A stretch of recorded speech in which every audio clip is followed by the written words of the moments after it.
Кругосветным путешествием в 21 веке никого не удивишь. Люди огибают Землю по суше, воде и воздуху, пешком и на велосипедах, в одиночку и с семьями. Да и вообще любая кругосветка – это, по сути, путешествие к себе домой, но самым длинным кружным путем. Бессмыслица. Вот и вынуждены кругосветчики придумывать все новые средства передвижения, от ходуль до детского самоката или новые концептуальные идеи. Валерий Шанин на недостаток идей не жалуется. Профессиональный путешественник, писатель и журналист. Свою первую кругосветку он начал еще в 1999 году, а домой вернулся только в 2002, путешествуя в основном автостопом. С одной стороны, он потратил на путешествие 1080 дней, а с другой стороны, всего $280, совершив таким образом одну из самых экономных кругосветок.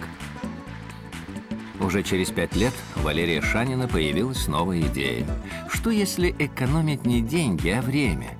И постараться обойти Землю как можно скорее? Сколько дней для этого нужно? 108. Таков ответ Валерия. Вернувшись домой после такой высокоскоростной экспедиции, Шанин решил, что тема кругосветок для него исчерпана. Но разве путешественник усидит дома? И вот новая идея. Появилась она явно из прошлого опыта путешествий, всегда связанного с тягостной процедурой получения виз. Общение с чиновниками, посольств и консульств, увы, неизбежно омрачает любое самое интересное путешествие. Но ведь есть безвизовые для россиян страны. И значит, можно отправиться в путешествие, не обращаясь в консульство. Так родился поэт «Мир без виз». А начать его Валерий решил ни много ни мало с кругосветки. «Вокруг света без виз», выдвинул Шанин громкий лозунг и отправился в Европу. 19 сентября стартовала третья кругосветка Валерия Шанина. На этот раз под девизом «Вокруг света без виз». К нему присоединились Олег Семичев, Саша Богомолова и Виолетта Шанина. Первой страной длинного маршрута стала Хорватия. Главный город полуострова Истрия, Пула, основан еще древними римлянами, чему сохранилось много свидетельств. Римский форум, храм Августа, арка Сергиуса, но визитная карточка Пулы – амфитеатр. В свое время он входил в 5 крупнейших сооружений Римской империи и до сих пор впечатляет туристов своим сходством с Колизеем. Кто знаком с автостопом, знает, что этот способ путешествий не признает заранее намеченных планов. Вот и наши кругосветчики очень хотели попасть в красивейший город Истринского побережья Ровень и с этой целью вышли на трассу голосовать в фирменных оранжевых футболках. Я учусь автостопить. Кажется, у нас все получится. У нас не может не получиться. Уехать не сразу, но получилось. И не в Ровень, а на самый север полуострова, в Новиград. В городе сохранились несколько дворцов средневековых патрициев и часть городских стен, остальное виллы и дачи, ведь главное богатство Новиграда – живописный берег Адриатического моря. А вы когда-нибудь ночевали прямо на пляже? Валерий Шанин еще в первую свою кругосветку испытал это ни с чем не сравнимое чувство – засыпать и просыпаться под шум морских волн. И он убедил своих попутчиков поставить палатку на берегу. Душ есть, розетка для чайника тоже. А что еще надо истинным путешественникам? Первую ночь проночевали, практически все включено. Вид на море есть. Было жестко, было так комфортно, но с заявкой на прохладно. Утром на большом туристическом автобусе приехали в Поридж. Украшение этого приморского города – базилика святого Евфразия. Пропустить невозможно. И потому, что она включена в список мировых памятников ЮНЕСКО, и потому, что, сколь не петляя по средневековым улочкам центра, так или иначе окажешься у входа в базилику. Когда будете ее осматривать, не пожалейте времени и сил, чтобы подняться на колокольню. Оттуда открывается захватывающий дух вид на окрестности. Наверное, в хорошую погоду даже Ровень видно. Молодые кругосветчики не упускали случая поучиться автостопу у бывалого хичхайкера Шанина, но не всегда их попытки увенчивались успехом. Даже мотоциклы те не останавливаются. Буду писать: «Мама, забери меня отсюда». Перекусив созревшим инжиром, путешественники купили билеты на автобус. Ведь цель кругосветки – увидеть как можно больше. А как передвигаться, где ночевать и чем питаться – вопросы, которые решаются по мере их возникновения. Именно это вкупе с ненужностью виз и дает путешественникам железные дороги, рассеченные границами, стали не очень удобны для путешествий. Точно Хум? Не понял. А город где? А где город? Таун. Спасибо. Спасибо. Валерий Шанин давно хотел увидеть самый маленький город мира с населением всего 20 человек.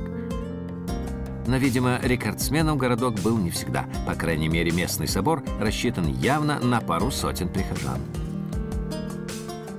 Поезд доставил путешественников и в главный хорватский порт Риеку. Здесь группа Валерия Шанина решила испытать еще одно транспортное средство – паром.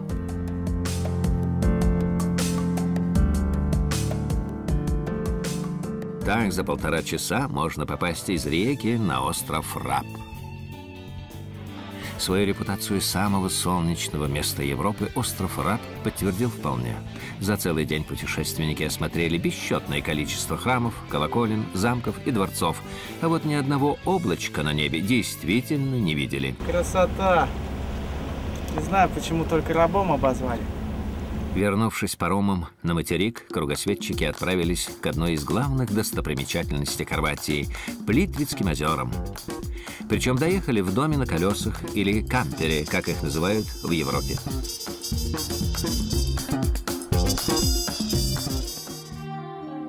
На территории национального парка Плитвицкие озера, среди 92 водопадов, 16 озер и множества речушек, в зарослях леса и нагромождении скал с пещерами проложены туристические тропы, позволяющие насладиться всеми красотами парка, включенного в список природных памятников мирового значения. Красота.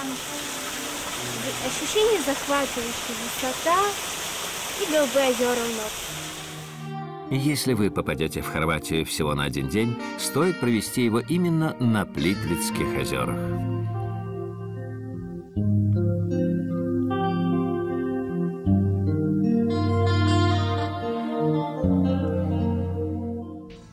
Столицу Хорватии, Загреб, туристы не очень балуют, поскольку город находится далеко от моря. Тем не менее, здесь есть что посмотреть. Храм Вознесения Девы Марии, который очень красиво подсвечивается ночью.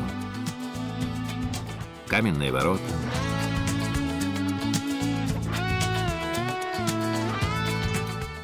Площадь Святого Марка. Или просто погулять по симпатичным улочкам, на которых невозможно заблудиться, заглянуть во дворики, удивительно похожие на одесские. С железнодорожного вокзала Загреба, к которому ведут почти все дороги, можно запросто уехать как в безвизовую Боснию, так и в безвизовую Сербию. Решили начать с Сербии. Белград был столицей социалистической Югославии, а после ее распада остался столицей Сербской республики. Город очень пострадал от натовских бомбежек, но сейчас активно восстанавливается. Уже почти отремонтирована Белградская крепость. Это целый комплекс музеев. Чтобы их обойти, недостаточно и 3 дней, поэтому группа Валерия Шанина ограничилась внешним осмотром. А вечером, в ожидании поезда, воспользовались свободным Wi-Fi, который есть почти во всех парках Белграда. Уже затемно отправились дальше, в Черногорию.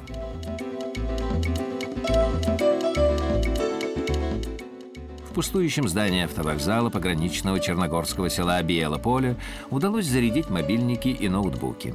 После чего воспользовались услугами навязчивого таксиста и отправились в каньон Тара, самый глубокий в Европе и второй в мире после американского Гранд-каньона.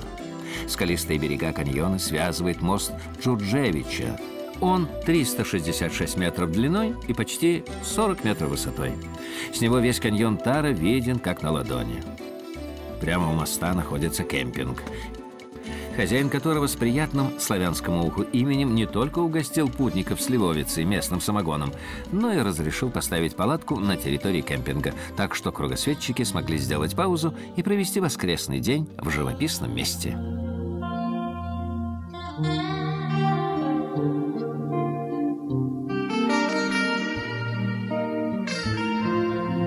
На следующий день путешественников ждал Дурмитор. Чтобы обойти этот национальный парк, и 2 недель мало. Надо выбирать самое интересное. Может подняться на самую высокую гору Черногории Баботов-Кук?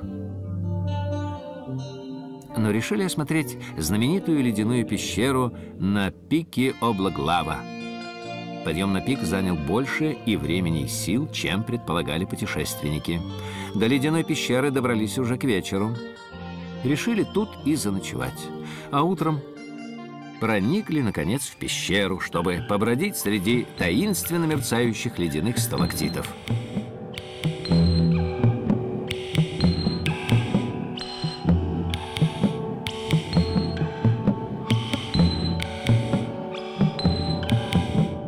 Спускаться на самом деле ничуть не легче, чем подниматься. Иногда даже сложнее. Куда-то идем. Тропинка непонятно куда ведет, но должна же куда-то привести. Супер! Монастырь Острог – самый крупный и известный православный монастырь на Балканах. Он прилепился к скале на высоте 1000 метров над уровнем моря.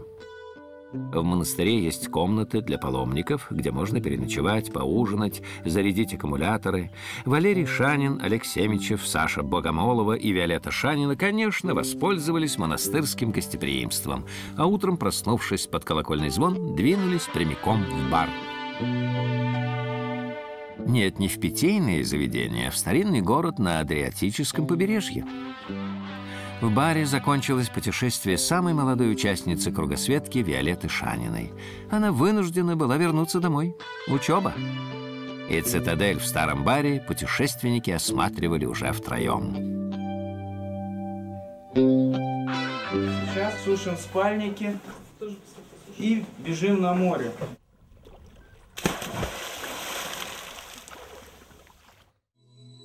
Так, передвигаясь всеми возможными видами транспорта, заскочив ненадолго в городок Ульцин, кругосветчики добрались до Албании. О, подольше будет длиться. Супер! Супер! Это албанский город Шкодер.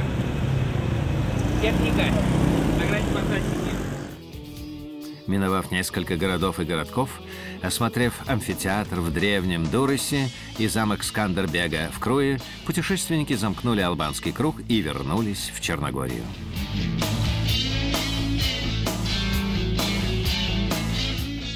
По побережью Адриатического моря через Будву, Котор, Херцег-Нови путешественники нацелились на жемчужину Адриатики, хорватский город-памятник Дубровник. Вот, пожалуйста, естественный будильник. Зазвенели колокола. Главный туристический аттракцион Дубровника – обойти старый город по крепостной стене. Но имейте в виду, вам понадобится запасной аккумулятор для фотокамеры. Буквально с каждым шагом открываются все новые виды, один прекраснее другого.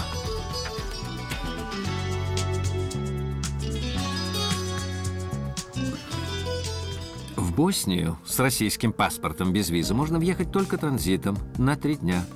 Так что это государство Валерий Шанин тоже включил в маршрут проекта «Мир без виз».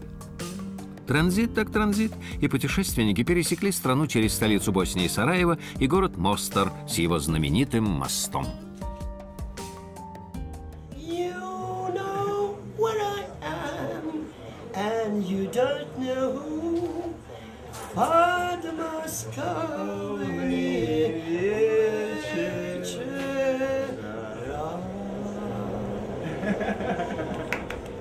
Таким образом, и Великобритания попала в проект «Мир без виз».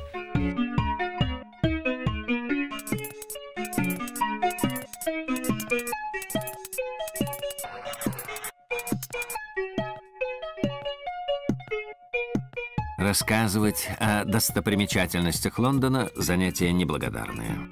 Лучше пакуйте-ка вы рюкзаки, да присоединяйтесь к кругосветному путешествию «Мир без виз».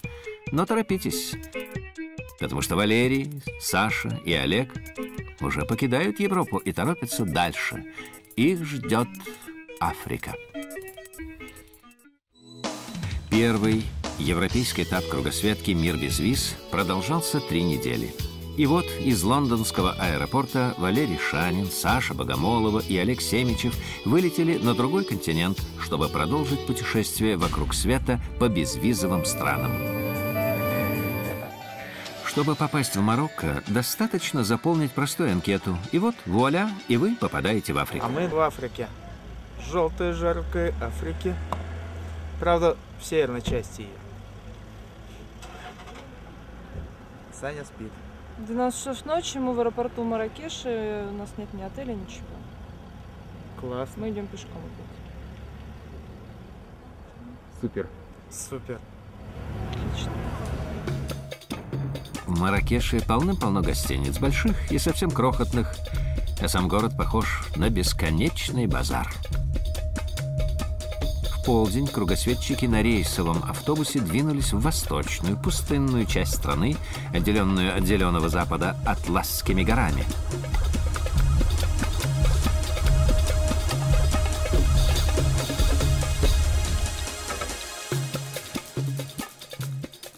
Едем в автобусе уже 3-й час. Обещали 4, но я думаю 4 с гагом. По горным дорогам через Датовские горы переезжаем, в Арзизет. Ну так, сказать, по африканским меркам, комфортабельный автобус, air condition, охлаждение через окна, ветром. Поздно вечером прибыли в Варзазет. Магазины и кафе уже были закрыты. Зато турагентства, похоже, работают здесь круглосуточно. Нашим путешественникам помощь гидов не нужна, зато в офисе турфирмы можно было изучить подробную крупномасштабную карту, чтобы уточнить дальнейший маршрут. Первая остановка – каньон Додес. Супер места, супер. Мы сегодня зависли, приехали и не знали, что делать. Думали, гадали, ехать в Фес или не ехать, но решили остаться. Уже ни капли не жалею, что остались. Просто обалденные виды. Спать можно даже здесь. Спать приходится в пижаме, и все равно не жарко. Да, не май месяц оказался в Африке. Это оказалась самая холодная ночевка из всей кругосветки. Вот вам и Африка. Зато встретили великолепный горный рассвет.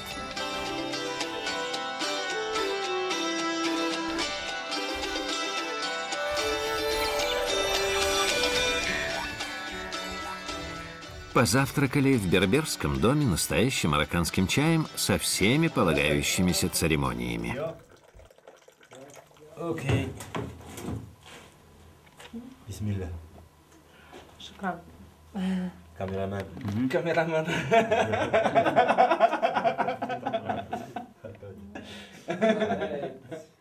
Захотелось чокнуться, почему-то захотелось. Бисаха, бисаха. На здоровье. На здоровье. Гостеприимный хозяин показал короткую дорогу до Бульмана. Правда, придется пересекать речку пару раз, но она, по словам марокканца, едва по щиколотку. Вскоре кругосветчики смогли проверить правдивость его слов.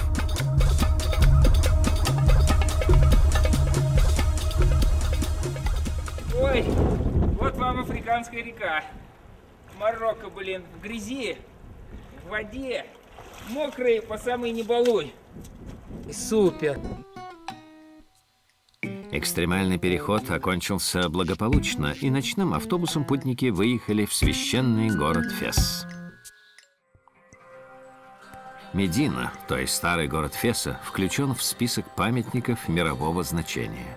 В этом средневековом мегаполисе практически нет автомобилей.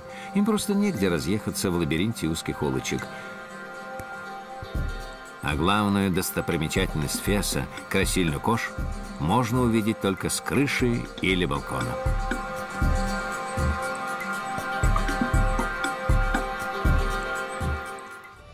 Группа Валерия Шанина устремляется дальше в Танжер, крупный портовый город, откуда маршрут лежит в следующее государство – Тунис.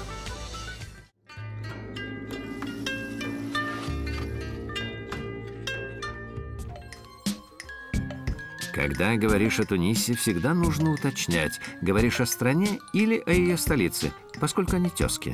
Заблудиться в Тунисе, в смысле в городе, в столице Туниса трудно. Так или иначе, выйдешь или к Великой мечети, или к католическому собору. А там недалеко и до вокзала. На поезде, по совету местных жителей, путешественники поехали в Сус. Очень популярный курорт со средневековой крепостью в центре города. В Сусе кругосветчики отметили круглую дату – месяц начала путешествия. Олег по такому поводу обрел голову почти как местный житель. Ну я лысый! Лысый! А теперь лысый. Из Суса легко попасть в Эль-Джем, знаменитый своим амфитеатром колоссальных размеров. Здесь могли поместиться 30 тысяч зрителей.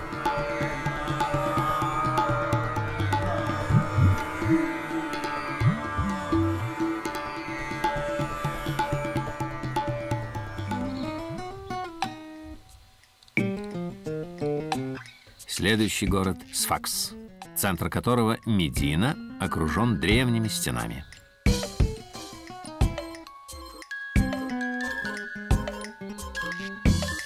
А облюбованную кинематографистами крепость Монастир кругосветчики увидели уже при ночном освещении.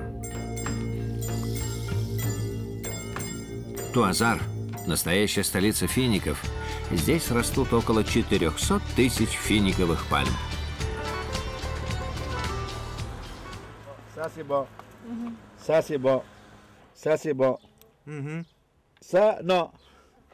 Окей, D'accord. D'accord. Да, я понимаю. А за пределами этого оазиса уже простираются соляные пустыни.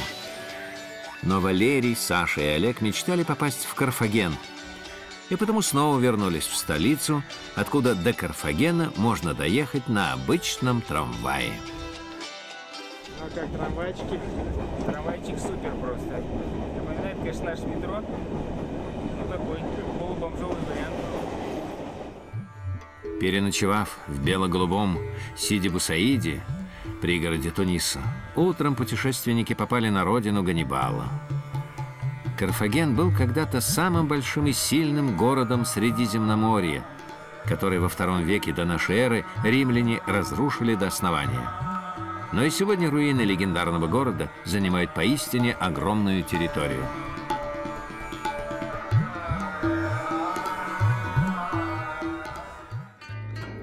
А вот и следующая безвизовая страна африканского континента – Египет.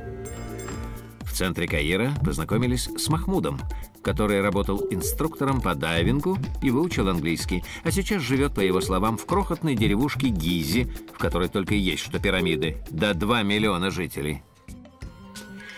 Пирамиды в Гизе, конечно, обязательный пункт программы любого туриста, приезжающего в Египет.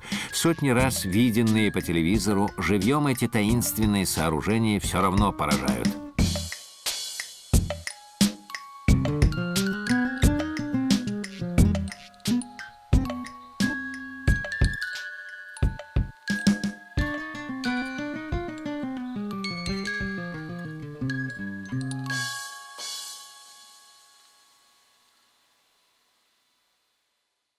Передвигаться по Каиру на любом виде транспорта долго и муторно из-за огромных круглосуточных пробок. Но кругосветчики все же побывали в старом городе с его беспрерывной чередой мечетей, минаретов, медресе, фонтанов и лавок. Считается, что в Каире более 800 достопримечательностей. Мечети, одна старее и красивее другой, попадаются на каждом шагу. И отдельной громадой над городом возвышается цитадель, огромная крепость, бывшая резиденция правителей Египта.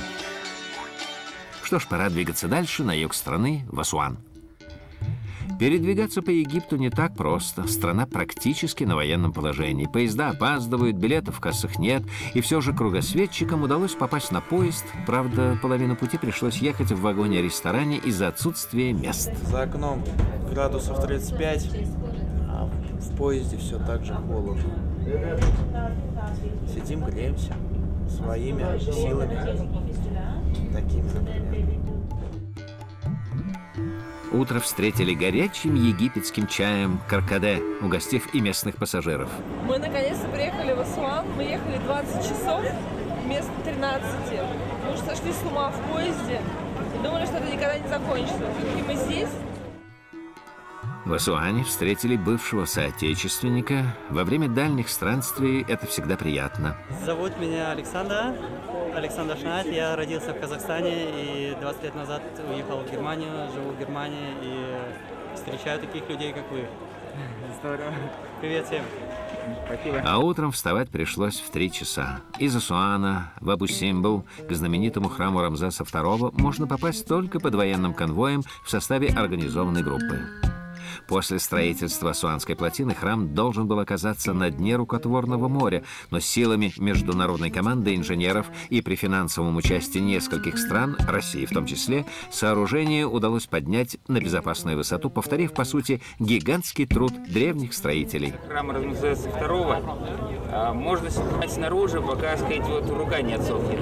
Но внутри снимать запрещено, поэтому я немножко попытался там что-то снять. Быстро меня поймали, сказали, что нельзя, вообще под страхом, сказать, вообще жесткого наказания. Из Асуана на север в Луксор можно попасть по Нилу на круизном корабле, похожем на плавучий отель. Но есть более демократичный, а может и более романтичный способ – на парусной филюке. В компании с Александром, выходцем из Казахстана, живущим в Германии и неразговорчивым канадцем, наши кругосветчики арендовали такую филюку. Надо ведь испытать еще один способ передвижения.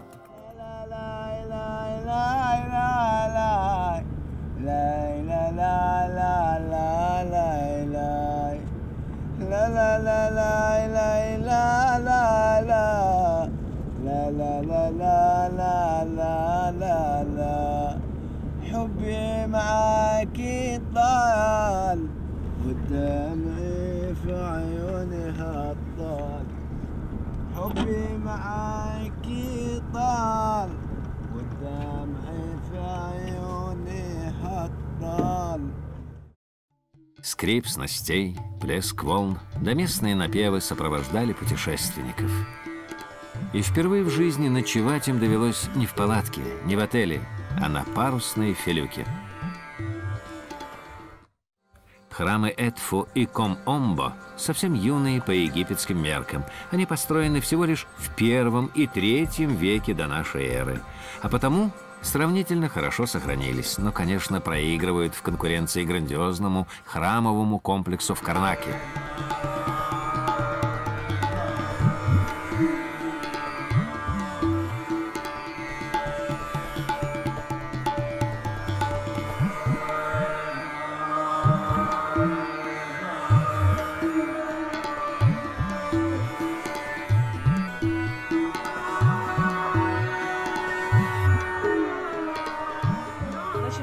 Обойти вокруг Скоробея – это для удачи. 5 раз обойти вокруг Скоробея – это для ребенка. 7 раз обойти вокруг Скоробея – это для marriage, для замужества. Луксор не зря называют самым большим в мире музеем под открытым небом. Здесь можно отснять километры фото и видеопленки. Руины тщательно охраняют, но вот только навязчивые полицейские немного раздражают. За бакшиш они готовы забыть о своих прямых обязанностях и переквалифицироваться в гиды, хотя встречаются и среди них бессребреники. Меня сейчас только что завел полицейский, поработал как гид, завел меня в дальний храм Осириса. Они периодически перекрывают какие-то там дороги, стоят, вроде туда нельзя пройти, а потом, в общем, кто им нравится, они их там берут за собой. В общем, показал мне какой-то маленький храм, рассказал про 7 дверей, писал мне все фрески, сделал какие-то там пассы, в общем, рукой, там, 3 раза потрогать для удачи. Мне было очень весело, не просил ни копейки денег, то есть сказал, что все, ты мой друг. Естественно, предложил быть его мужем египетским. Из Луксора автобус увозит кругосветчиков в Дахаб, на Синайский полуостров. Более тихий, спокойный, чем известный многим россиянам Шарм-эль-Шейх. Дахаб в переводе с языка бедуинов означает «золото». Такое название город получил благодаря золотым пескам своих пляжей. Основан он был израильтянами, когда они оккупировали Синайский полуостров.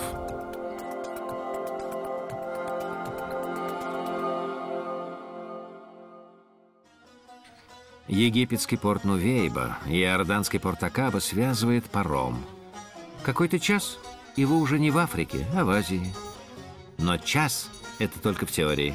Как и весь транспорт в Египте, паром ходит с огромными опозданиями. Но все же ходит и перевозит Валерия Шанина, Сашу Богомолову и Олега Семичева в другую часть света. Начинается следующий этап кругосветки «Мир без виз».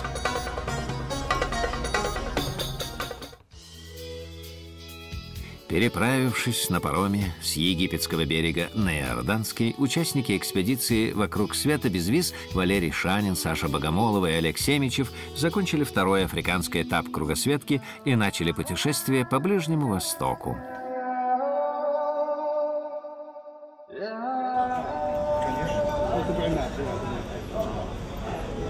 Еда иорданская, новая. Здесь появляется хумус на арене. До этого у нас уже был фалафель, салат у нас был всегда, лепешки были всегда, а теперь появился хумус, потому что мы очень рядом с Израилем. Не задержавшись надолго в иорданском городе Акаба, путешественники устремились в пустыню Вади-Рум, ставшую знаменитой во время Первой мировой войны благодаря подвигам и приключениям легендарного авантюриста и разведчика Лоуренса Аравийского. В пустыне для туристов проложены несколько маршрутов, но наши кругосветчики легких путей не ищут. Они двинулись наобум, ориентируясь на скалы 7 столпов мудрости.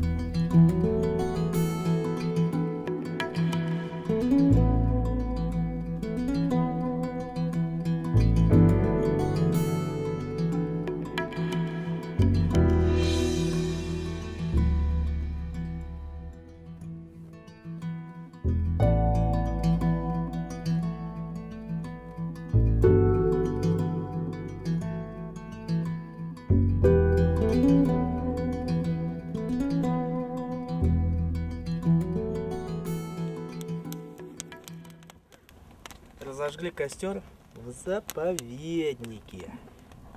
Здесь-то, по идее, нельзя сжечь костры. В пустыне.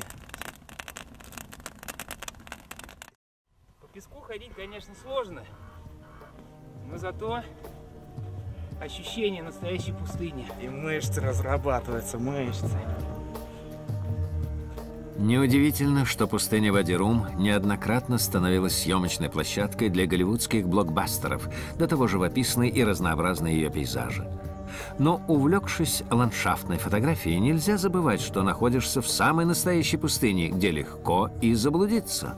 Что-то Саша совсем забрела куда-то, непонятно. Следы есть, Саши нет. Кричу: Саша, эхо есть, ответа от Саши нет. Саша!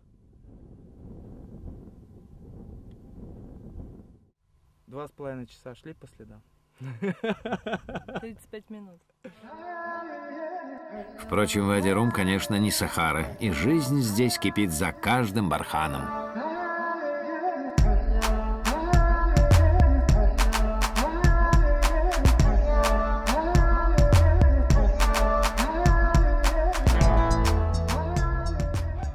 Постоянное гостеприимство. From Russia. Russia, Россия. Даже если кончилась вода, можно найти джип, который и ребят, которые выручат водичкой.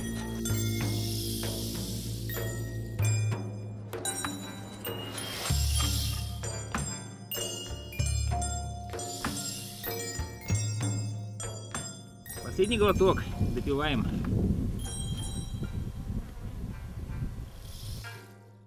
Как не влюблен Валерий Шанин в пустыне, а пора двигаться дальше.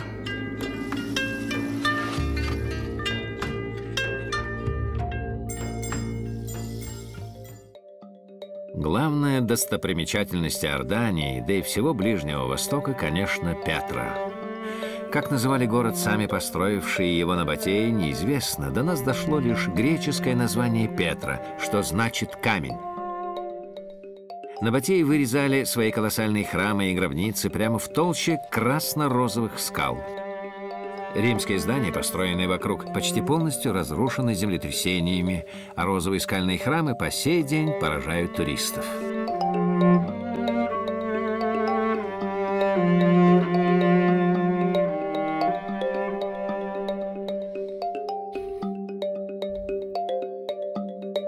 сокровищницы, выбранной Спилбергом в качестве декорации к похождениям Индианы Джонса, путники попадают через длинные узкие ущелья.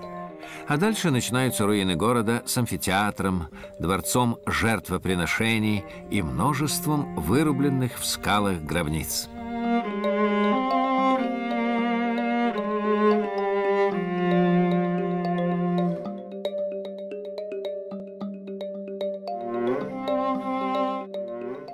Наверх, к монастырю, многие поднимаются верхом на ишаках, но лучше всего оценить красоту Петры, обойдя ее пешком.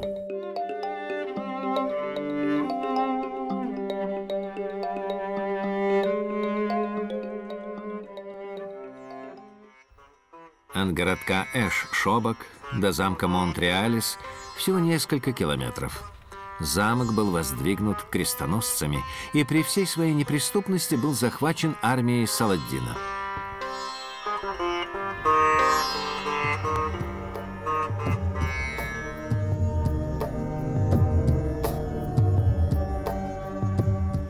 Да, коридоры, комнаты. Это вообще в башне находимся, в оборонительной бойнице. Такие маленькие комнатенки.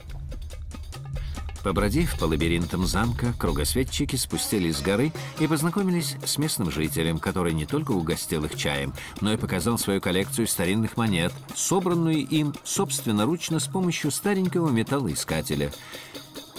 Гостеприимный хозяин оказался фанатичным нумизматом, а еще и неплохим музыкантом.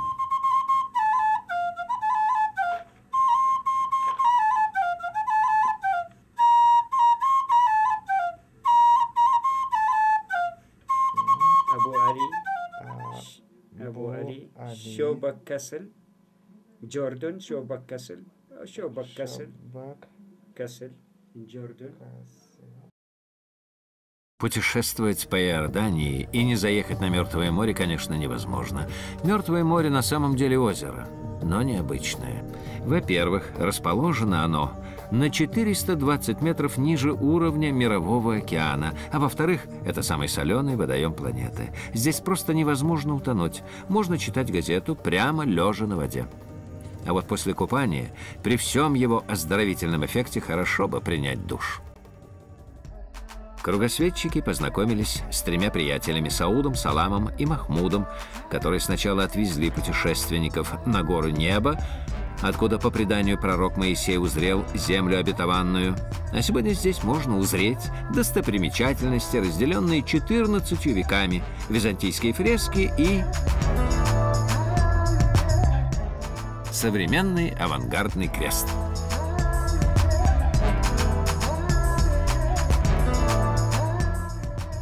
А затем вся компания двинула на источники Майн, чтобы смыть с себя соль Мертвого моря. Надо сказать, что без помощи местных жителей найти это место иностранцам просто не удалось бы.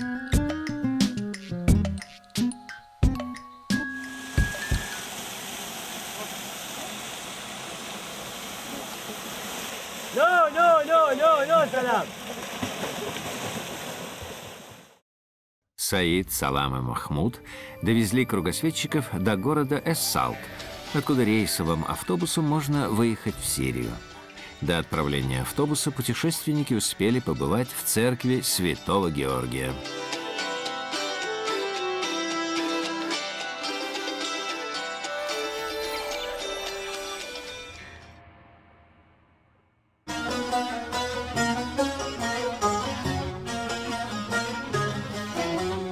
Алеппо называют северной столицей Сирии.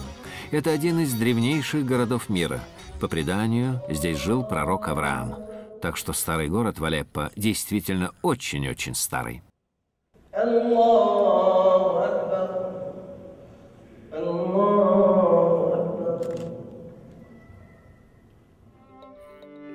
От большой мечети Джами-аль-Кабир всего 300 метров до цитадели. За свою многовековую историю крепость заслужила славу абсолютно неприступной, а в XIX веке была разрушена землетрясением. Так проходит земная слава.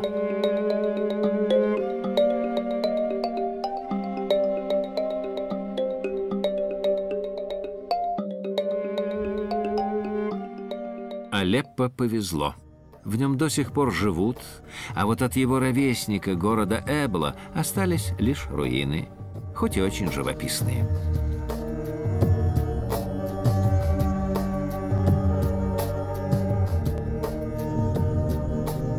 Валерий Шанин ради этого даже купил новый фотоаппарат.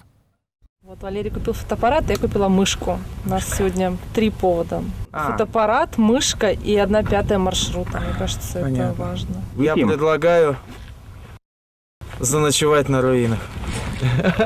Хорошая идея. Идея отличная, учитывая то, что Олег сегодня замерз в отеле под одеялом. А я в отеле каждый день мерзну, кстати. Мерзнешь? Всегда мерзну.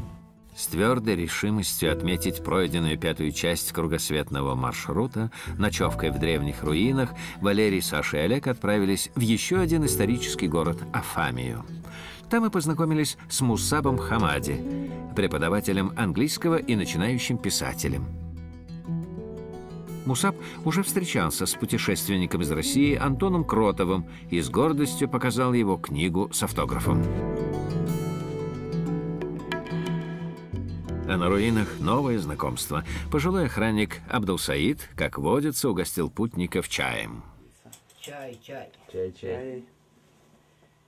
Чай is good.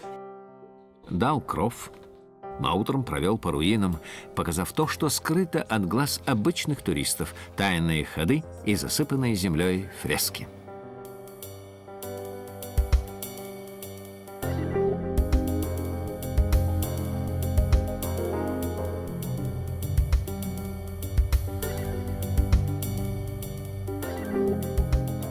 В древних текстах Афамия упоминается то как Каркар, то как Фарнака, Телла, Апамея. Здесь бывал Александр Македонский, Антоний, Клеопатра, а теперь побывали и наши кругосветчики. Здорово, Сири, все дружелюбные, все веселятся, улыбаются. А чувствуется тепло в стране. Гостеприимство сирийцев не знает границ. Каждый, завидев путешественников, стремился чем-то помочь, угостить, подвезти. В такой дружелюбной атмосфере кругосветчики и передвигались по стране.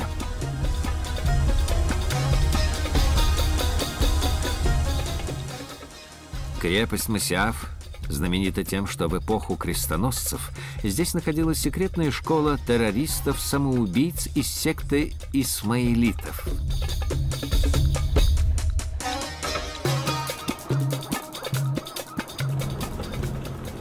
Лезем куда-то вглубь в поисках приключений. Там он еще длинный туннель. Валера, Да, лезем. Оп, и осторожно, здесь очень крутые ступеньки. неустойчивый. Но тебя вообще не видно, кстати. Слышно хоть?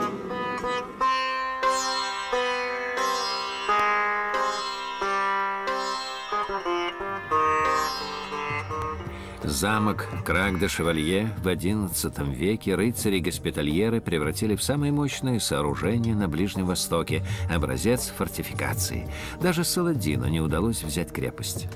Поднявшись на башню дочери короля, внимательно всматриваясь в горизонт, не приближается ли враг, можно представить себя древним защитником крепости, а вид с башни открывается и впрямь замечательный.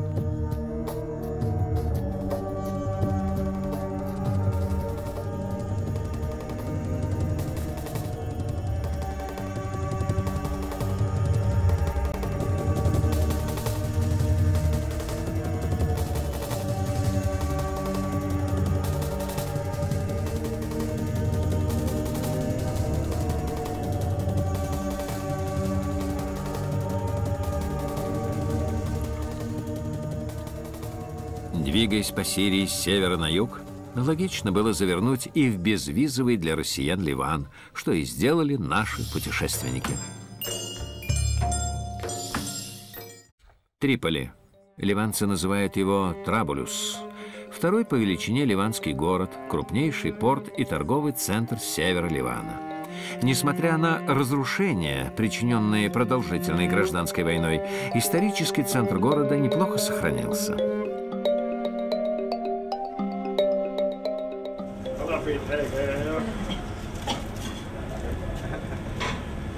Первый завтрак в Ливане? Чем питаетесь? Что-то непонятно, сэндвич. Сэндвич со всякими там штучками. Ну и лепешки тоже с сыром. Наше здоровье. По горному серпантину автобус привозит путешественников из Триполи в Пшари, где находится дом-музей поэта-мистика Халиля Джибрана.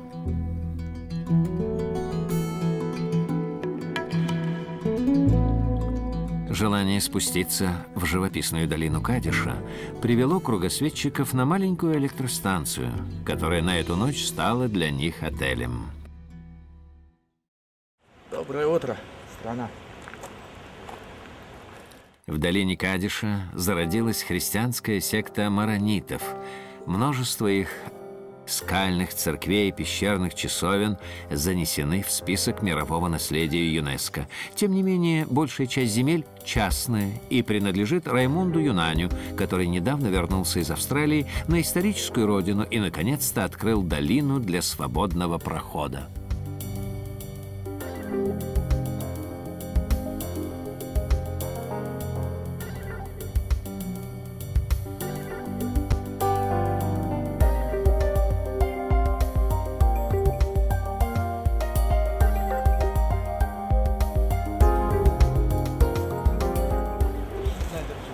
Попробуй.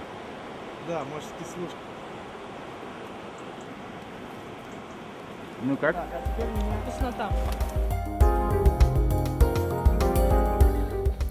Монастырь Дейр-Каноубин поражает спартанской обстановкой, а ведь он был резиденцией патриарха маронитов. My name is François Abitamer. I'm a Christian Maronite.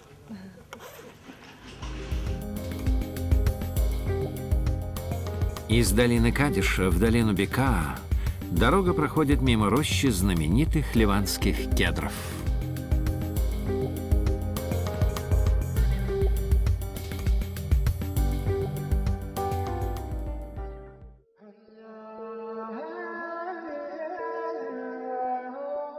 Баальбек.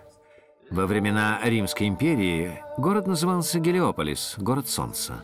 Здесь находился грандиозный храм Юпитера. От него остались лишь 6 колонн, зато самых больших в мире. Храм Бахуса по соседству сохранился значительно лучше.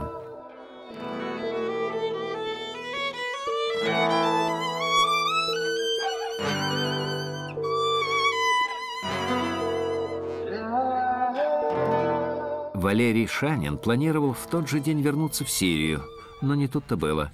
В пограничном городке Эрсаль кругосветчики попали в плен восточного гостеприимства. Вначале их провезли по городу, познакомив почти с каждым жителем, а затем пригласили на свадьбу.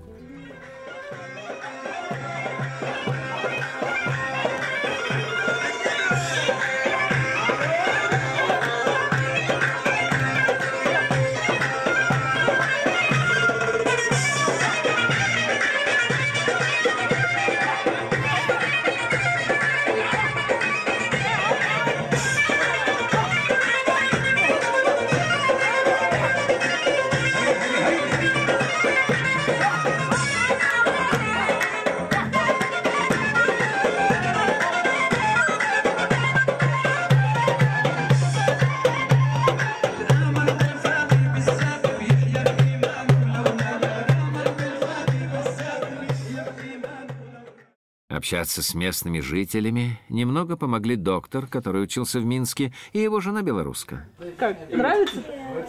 Привыкла. Ну, во-первых, язык я хорошо знаю. Угу. Еще там выучилась? Нет, здесь. Угу. А во-вторых, я работаю в школе. Угу. В русской? Нет. В школе здесь по-арабски. Я преподаю рисование. Для облегчения коммуникации Олег решил хоть немного освоить арабский язык. Мауза. Инаба. Ложка горячая очень. Поэтому надо хлебом. Сохн. Сохин. Горячий, да. Дараджида сохин.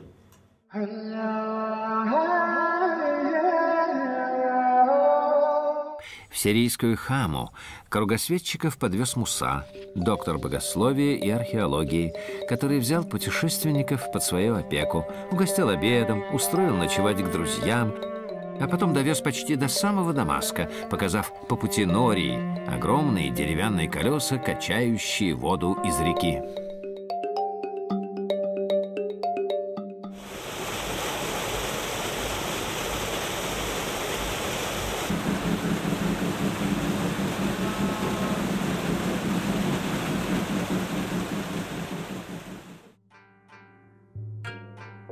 Вот и Дамаск, столица Сирии, возможно, старейший из обитаемых городов земли. Старый город,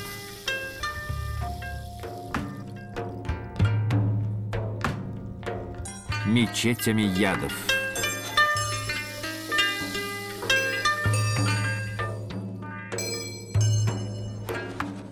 гробница Иоанна Крестителя, мавзолей Салах-ад-Дина. Город наполнен историей тысячелетий. Но кругосветка «Мир без виз» продолжается.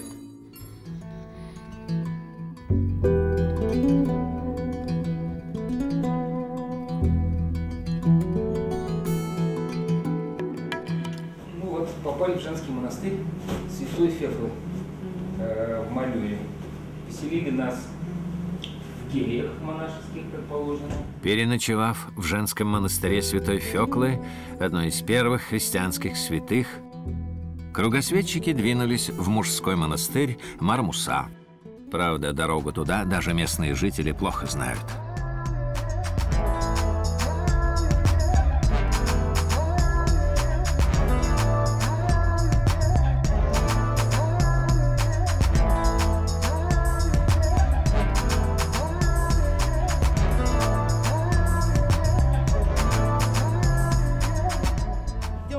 Тропами по дну ущелья в монастырь Мармуса так просто не добраться.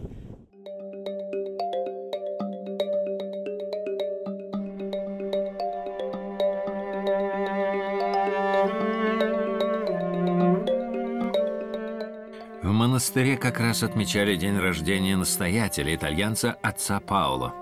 Здесь живут мужчины и женщины из самых разных уголков мира, даже из Башкирии. Передаю привет своей любимой жене. Когда вернусь, не могу сказать, как сложится обстоятельства. Обнимаю с обоим.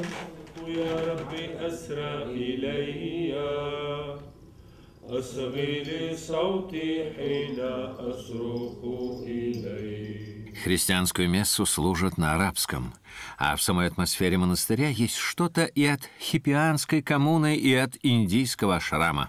Наше жилище, будем здесь жить. Очень удивились, что мы всего на одну ночь здесь. Хотели, чтобы мы здесь пожили месяц-другой.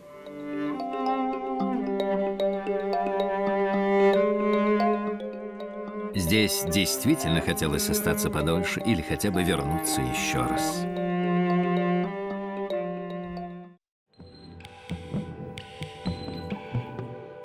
В многолюдной Бостре сохранилось множество памятников Римской империи. Местный амфитеатр уникален тем, что жители города в XI веке переделали его в крепость, боясь нашествия крестоносцев. Так и получилось неповторимое оборонительно-развлекательное сооружение.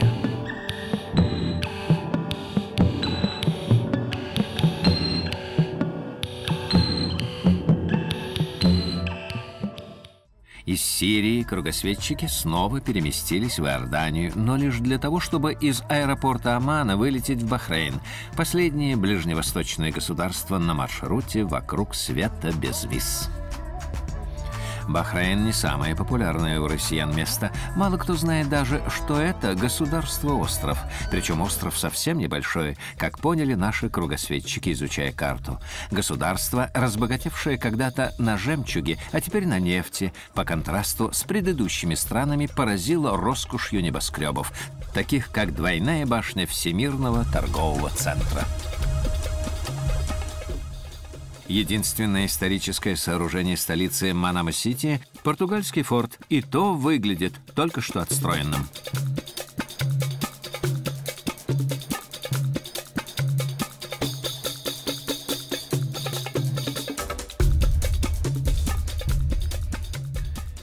Объезжая остров, никак не минуешь дерево жизни, очень старую и большую акацию посреди пустыни.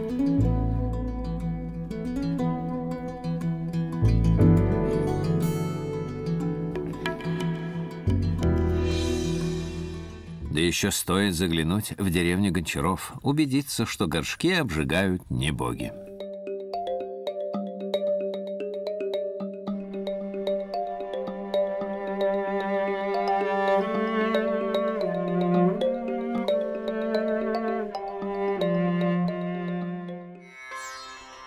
А вот искупаться на острове непросто. Море крайне мелкое и к тому же кишит ядовитыми змеями.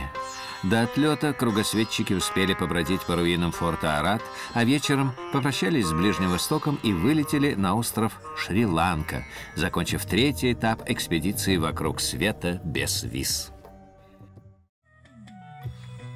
Четвертый этап путешествия вокруг света без виз Валерий Шанин, Саша Богомолова и Олег Семичев начали с острова Шри-Ланка. Приморский курорт Негомбо встретил их ласковым климатом и гостеприимными пляжами.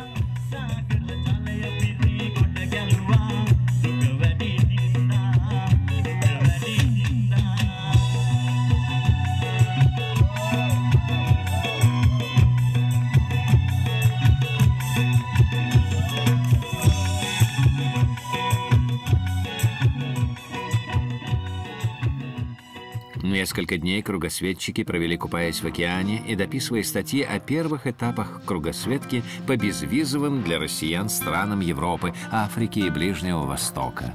Отдав таким образом накопившиеся перед читателями долги, группа двинулась вглубь острова.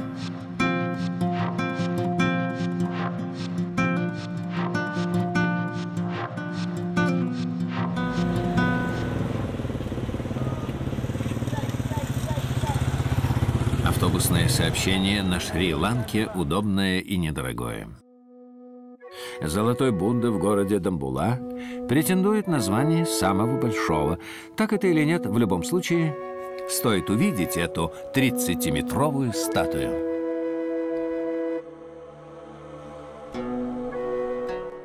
А также маленький золотой храм рядом.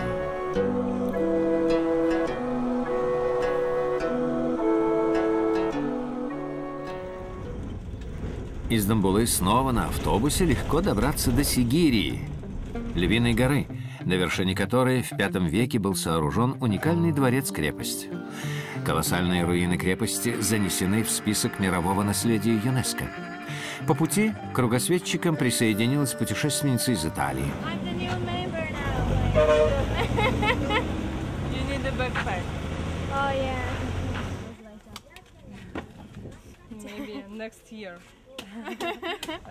Валер, не многовато сразу за 2 кокоса-то? Не удержался, очень дешево. По 10 рублей. Кокос на наши деньги.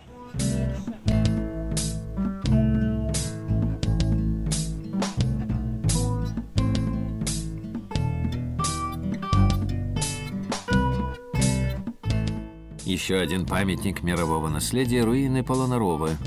Этот впечатляющий своими размерами комплекс осмотреть можно, лишь передвигаясь на велосипеде или на местном транспорте тук-туке. Едем на тук-туке. Мы будем жизнь, пока звучит тук-тук байкер блюз. Дворец царя Паракрамабаху I из 1000 комнат имел когда-то 7 этажей по 400 метров каждый. Просто небоскреб. По сохранившимся где-то лучше, где-то хуже руинам вполне можно представить себе масштабы и красоту древних сооружений.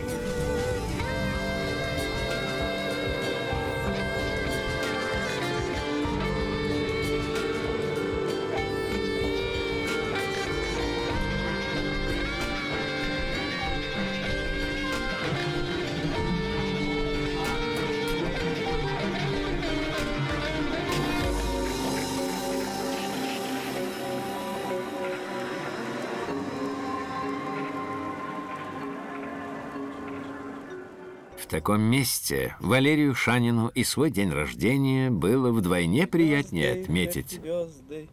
Happy birthday to you. Прямо на берегу озера, это мы в Полунорове находимся. Шикарнейшее место. Я здесь был 1,5 года назад и с тех пор неоднократно вспоминал. Видите, как название? Скажем, название не знаем. Карету.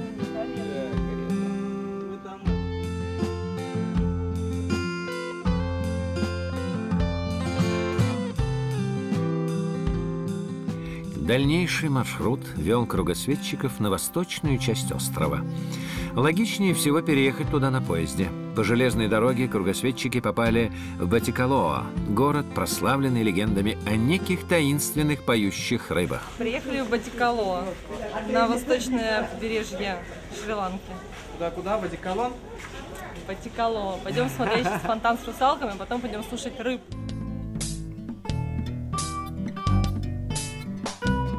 Как ваше впечатление от русалки? Она прекрасная. Да, симпатюль. В Ампаре можно подняться в буддистский монастырь на вершине скалы.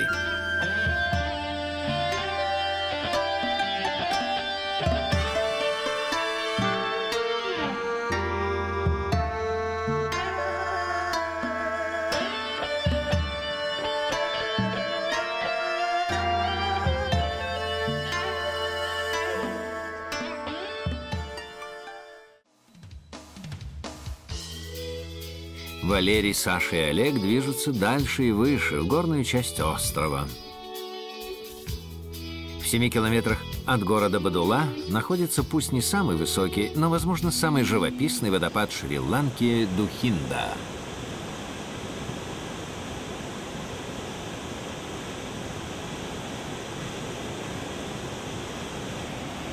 Местные жители считают, что на дне водопада спрятаны несметные сокровища, охраняемые злыми духами. Наши кругосветчики не стали проверять легенду, а устремились вперед.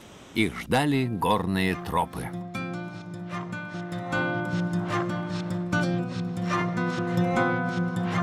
А также буддистские храмы и скала Элла.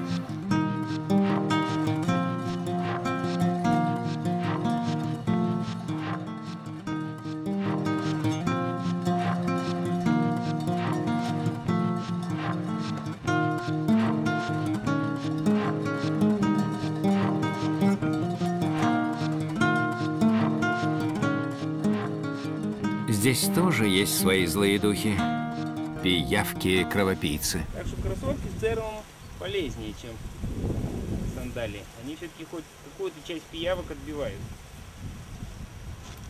от желания вцепиться. Но есть и свои сокровища. Фантастические живописные пейзажи с тропинками, мостиками, водопадами и богатой местной фауной.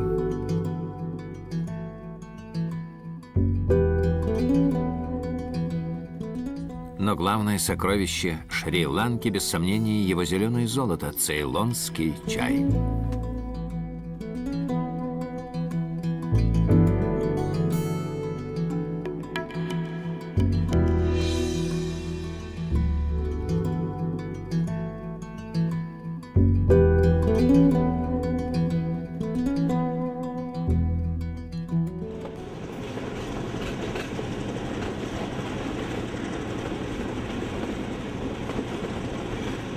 Поезд увозит кругосветчиков из Эллы в Хапутале, один из центров чайной индустрии. Здесь продолжают собирать чай, высаженный англичанами 1,5 века назад. И чайные фабрики, построенные тогда же, продолжают успешно работать. Здесь прославил свое имя сэр Томас Липтон.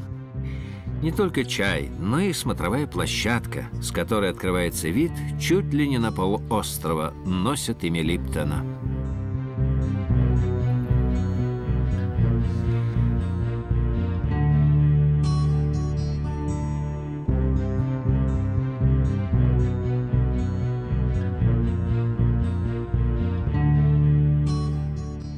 Но не чаем единым живет Шри-Ланка.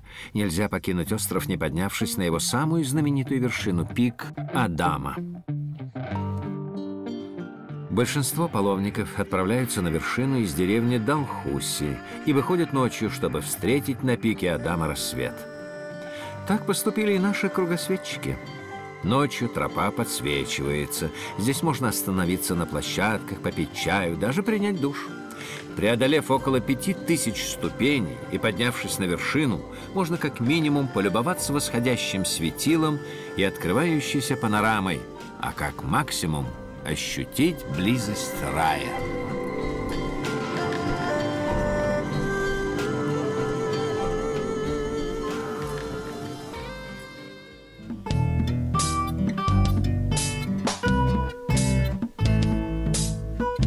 На самолете участники экспедиции «Вокруг света без виз» перелетели в Малайзию. После цейлонских джунглей окунулись в городские джунгли Куала-Лумпура с метрополитеном,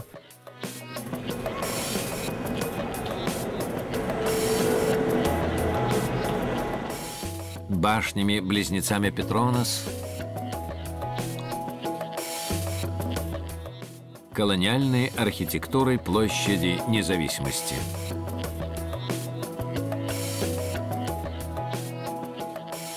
А вечером отбыли в Манилу, столицу Филиппин, чтобы вернуться в Малайзию чуть позже. Памятники национальным героям есть в каждой стране, но в Манильском парке это целая история, запечатленная в камне и бронзе, состоящая из десятков фигур и повествующая о последних днях жизни героя Филиппин Хосе Рисаля. А вокруг отдыхают дети. Их рождественские песнопения напомнили кругосветчикам, что на дворе декабрь, ведь в долгом путешествии так легко потерять счет времени.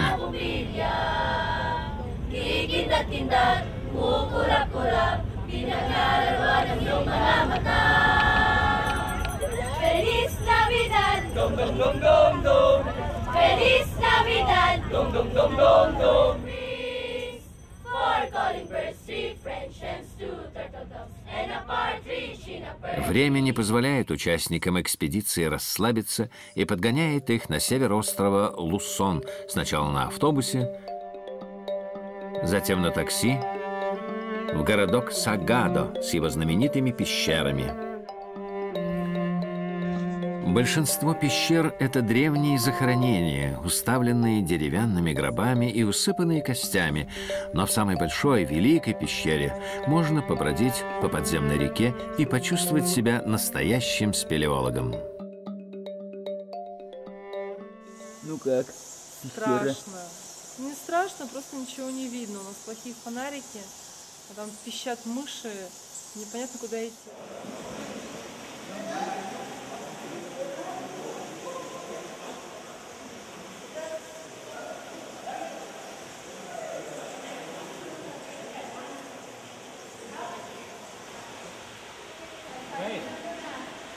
Пошел!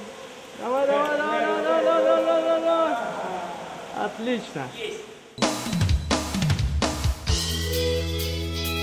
На рисовые плантации в Банауэ кругосветчики добирались на джипни, чисто филиппинском виде общественного транспорта, бывшем военном джипе со специально удлиненным салоном. В дороге познакомились с Крисом, который, ни на минуту не умолкая, чисто по-американски самоупоенно излагал свое единственно верное видение геополитических проблем. Террасы для рисовых плантаций, вырубленные в скалах 2-3 тысячи лет назад, практически вручную и используются по сей день. Общая протяженность этого поистине уникального сооружения около 20 тысяч километров. Кругосветчики вместе с Крисом и путешественником из Голландии в складчину арендовали джип и отправились к самым красивым террасам.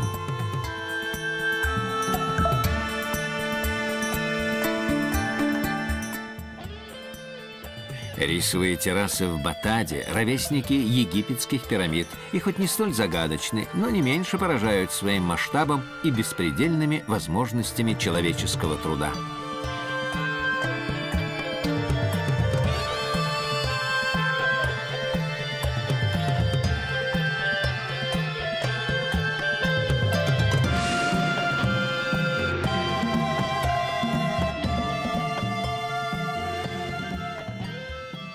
Но пора прощаться с Филиппинами и возвращаться в Малайзию. Правда, теперь не в столицу Куала-Лумпур, а на остров Борнео.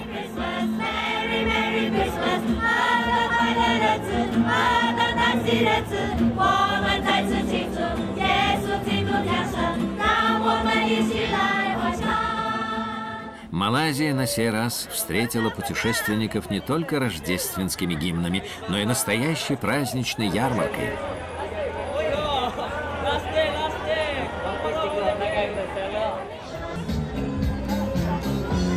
Чё, сколько сыграть? На все?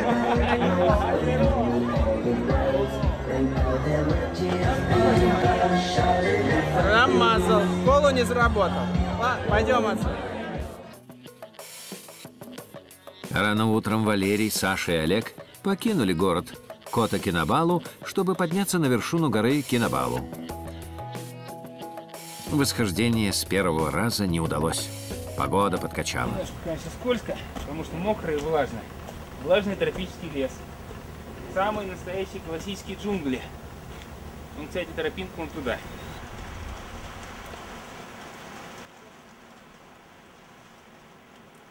Попали на вершину, стоим сейчас под какой-то крышей, слава богу, какой-то, потому что льет какой-то дикий ливень, абсолютно сумасшедший.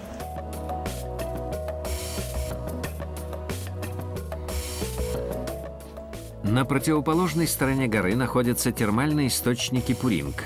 По случаю новогодних праздников народу было много, но кругосветчикам все же удалось погреться в минеральных ваннах. А чтобы попасть на живописные водопады, которые только на карте располагаются совсем рядом, придется преодолеть самые настоящие джунгли. Да, главное не останавливаться, потому что когда ты останавливаешься, ты начинаешь слышать все эти звуки леса. Ты идешь, когда тебе нормально, ты идешь и смотришь прямо перед собой, видишь перед собой дорогу, все в порядке. Когда останавливаешься, вот это все на тебя наваливается, обволакивает тебя с ног до головы, тебе под ногами хлюпает, вокруг пищит, скрежещет, шипит, что-то где-то падает, капает на тебя вода.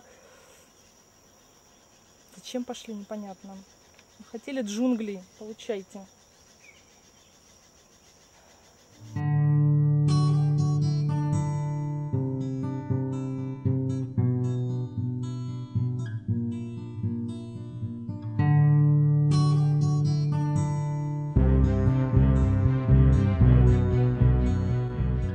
Да, впечатления даром не даются. Настоящий путешественник должен быть готов к трудностям и испытаниям. Так что на следующий день предприняли новую попытку взять штурмом Кинабалу. С веревками все равно удобнее. Как ты чувствуешь себя настоящим крутым альпинистом, поднимающимся чуть ли не на Эверест. Но это тоже, в общем-то, высочайшая гора в Юго-Восточной Азии. 4 километра, причем штурмовать приходится за один день. С 2 до 4, на 2000 запрыгивать как зайчик. А там вообще вот гора уже в тумане. Или вернее в облаке. Так что пойдем вперед в облако.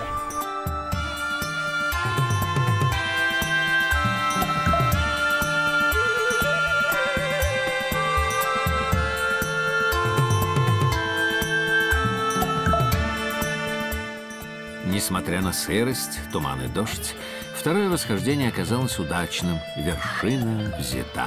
Последний метр, еще чуть-чуть. Еще чуть-чуть. И вот он. Добежал. Вот он. Добрался-таки до вершины.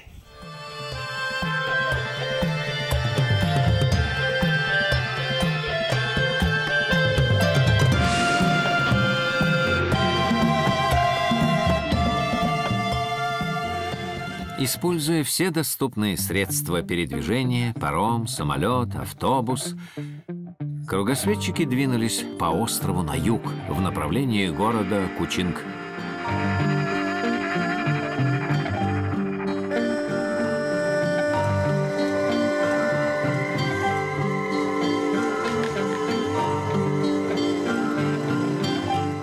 Отличительная черта города – огромное количество кошек, как в живом виде, так и в скульптурном.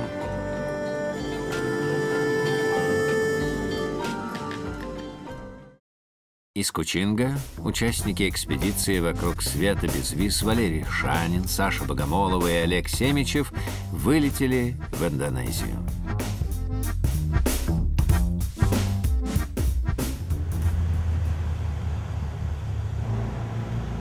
Первая ночь в Индонезии. Вчера прилетели в Джакарту, сразу же на автобусе уехали в Бандунг. Из Бандунга на такси сразу же уехали на вулкан. Вот сейчас у подножия вулкана устроились спать в таком очень оригинальном, заколдованном буквально лесу. С очень длинными сосенками. Вулкан Танг-Кубан-Пераху стоил того, чтобы так к нему стремиться. Его нижний кратер Кавах-Домас заполнен паром и горячими источниками. Наверное, так выглядела Земля миллиарды лет назад.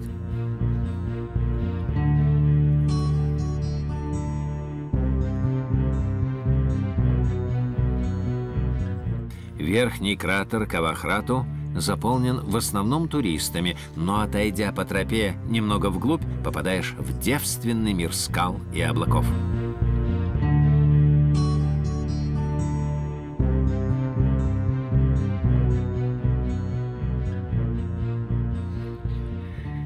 Храмовый комплекс Прамбанан находится в 17 километрах от Джокьякарты.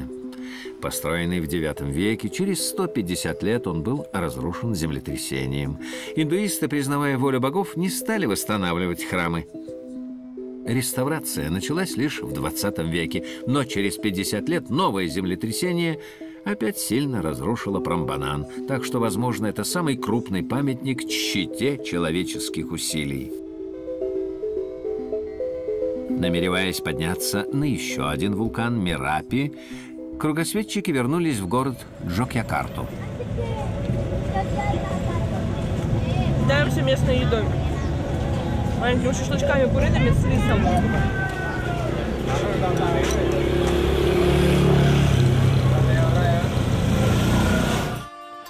Джокьякарта – город непростой. Вдумайтесь только, это столица султаната, входящего в состав Республики Индонезия.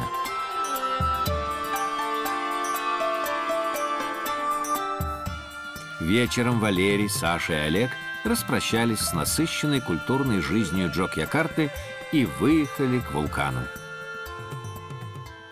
Чтобы подняться на Мерапи к восходу солнца, начинать восхождение нужно в 2 часа ночи, и тогда незабываемые впечатления вам гарантированы. Последние метры до вершины горы, вернее вулкана.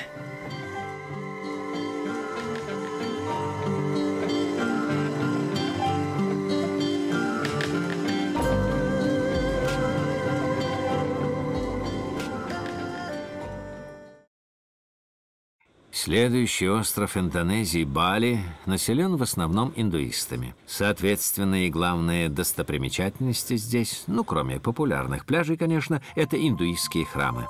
В большинстве своем это не памятники и не музеи, а действующие храмы. Поэтому на их территории необходимо соблюдать определенные правила и ритуалы. Например, входить внутрь только после церемонии очищения. Помыл? Да. Помыл лицо, и вот сейчас вот О, будь здоров, говорят, на долгие годы. Носи цветочек. Вот. И вот такую процедуру проходит. Передвигаться по Бали теоретически удобнее всего на велосипеде. Если умеешь, конечно. Никогда не каталась на велосипеде. Буду пытаться. Вид перепуганный. А? Вид перепуганный. Абсолютно. Как бояться? Как еще бояться? Я сейчас начну здесь вставать. Пойдем вон там в переулок тогда. Пошли вон там в переулок. Пошло движение, а это отпускаешь. И все, и поехал.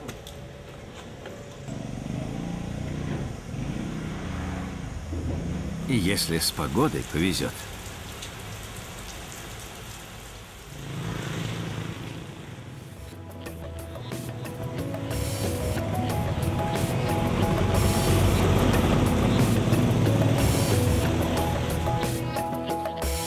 В городке Убуд живые обезьяны прекрасно уживаются со своими каменными собратьями, как и с другими скульптурами. Ведь Убуд – столица балийского искусства, город художников и скульпторов, притягивающий творческих людей со всего мира.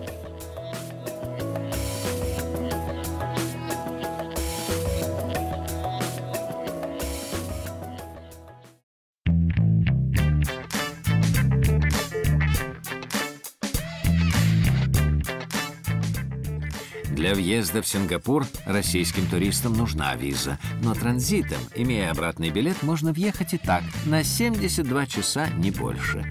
Наши кругосветчики выбрали этот остров-государство, город, чтобы встретить Новый год. Рождественские подарки. How long this one? Конечно, китайцы – основное население Сингапура. 31 декабря Новый год не отмечают. Но для европейских гостей города все же устроили иллюминацию и скромный салют. В конце концов, праздник, он ведь внутри нас самих.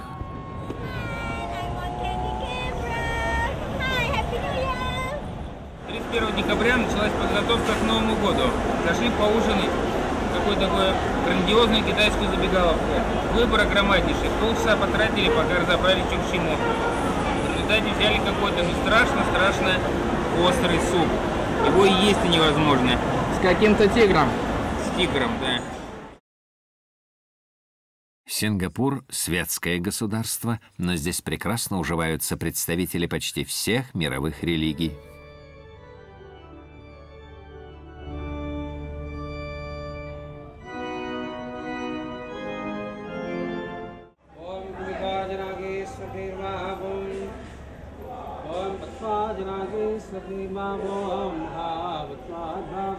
Еще в свою первую кругосветку Валерий Шанин узнал о традиции сикхов устраивать в своих храмах бесплатные столовые и пригласил своих попутчиков Сашу и Олега воспользоваться гостеприимством сикхов. Можно сказать, дежавю. 10 лет назад был в этом же сикхском храме, тоже на видеокамеру снимал. Меню совершенно не изменилось за 10 лет, ну и люди такие же. Так что через 10 лет опять в сикхском храме в Сингапуре.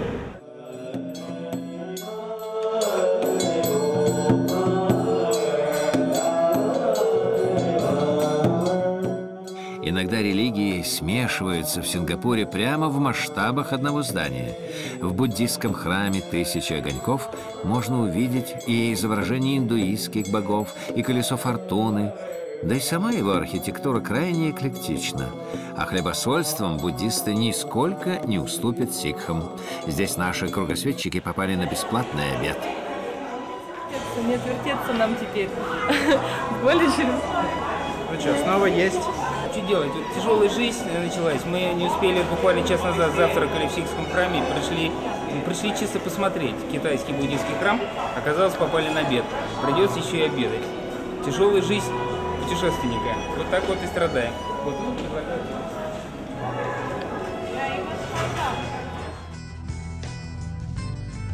Силы для кругосветки, несомненно, нужны, но главный хлеб путешественника, конечно, впечатление. Так что пора покидать гостеприимный Сингапур и двигаться дальше в страны Индокитая.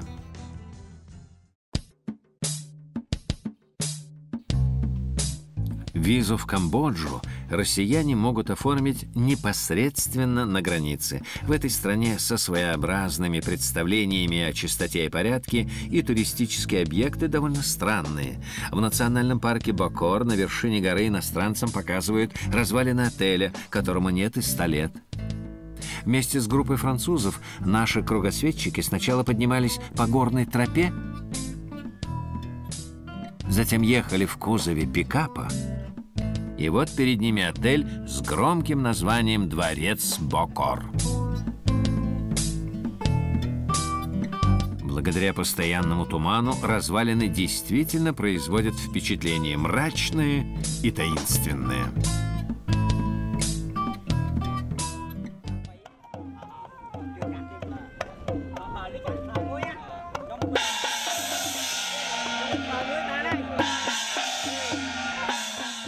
В столицу Камбоджи Пномпень заехали лишь на день и сразу стали свидетелями свадебной процессии.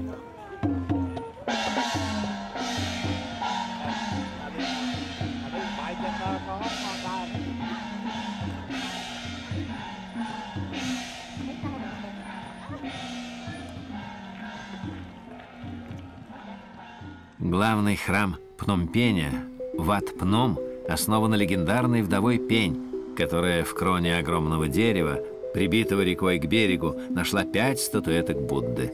Сегодня здесь поклоняются не только Будде, но и местным городским духам, и индуистским богам, и самой вдове Пень. А парк у подножия храма – любимое место отдыха горожан.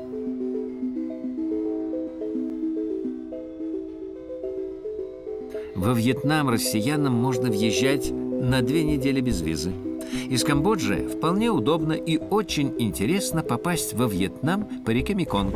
Плывем во Вьетнам на лодке по Меконгу. В лучших традициях.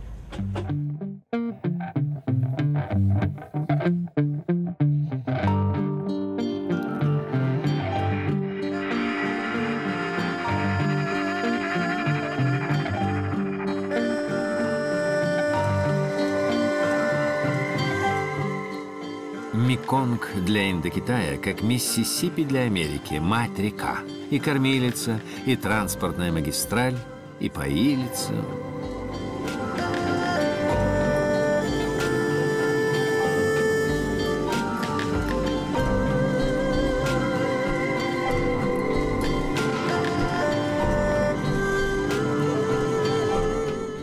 На реке разводят птицу, ловят рыбу, состязаются в гребле и просто живут прямо в лодках.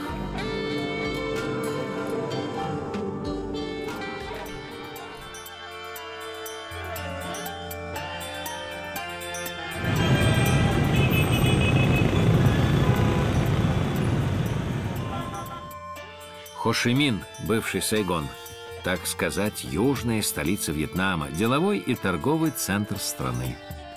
Исторических зданий в городе не так много. Президентский дворец,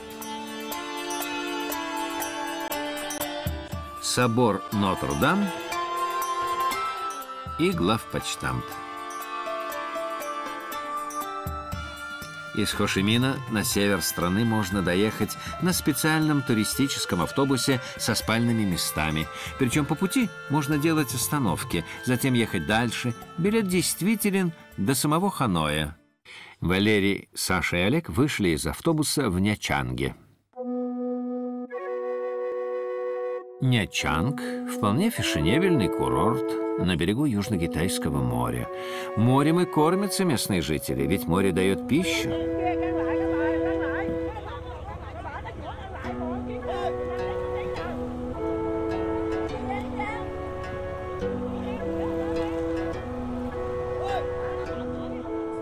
И море с его великолепными пляжами привлекает туристов.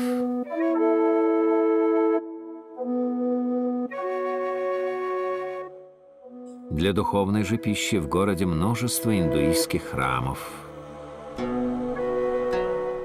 Католический собор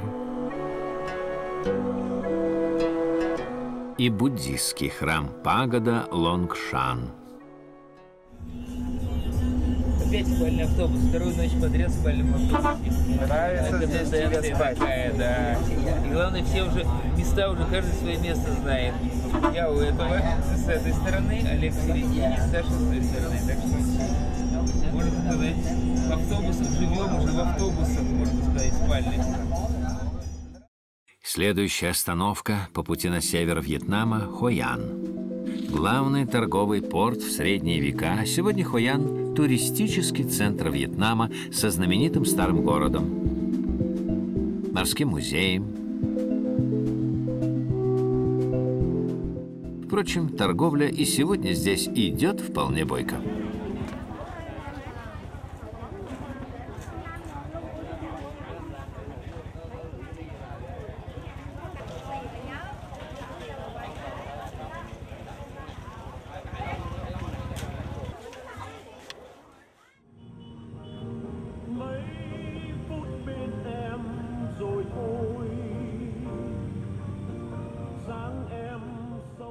Город Хуэ включен ЮНЕСКО в список объектов всемирного наследия. Прямо у автовокзала набережная ароматной реки, где можно пересесть на стилизованную лодку с драконом на носу и отправиться на прогулку.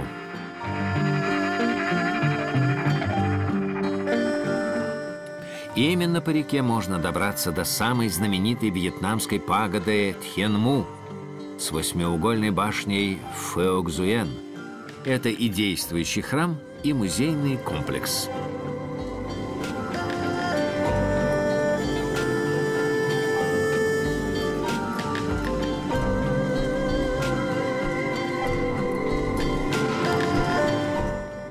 Гробницы императоров тоже построены на берегах ароматной реки. Это образцы дворцово-паркового искусства, целые городки с прудами, павильонами и храмами, а также пустыми саркофагами, ведь тело императора по традиции пряталось в другом, секретном месте.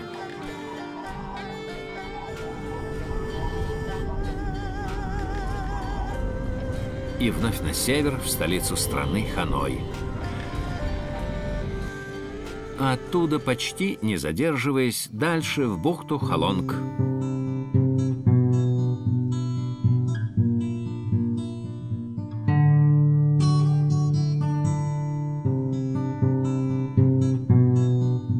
Из почти 2000 островов залива лишь у половины есть название, зато как они звучат в переводе: голова человека, два петуха, старый рыбак, остров дракона.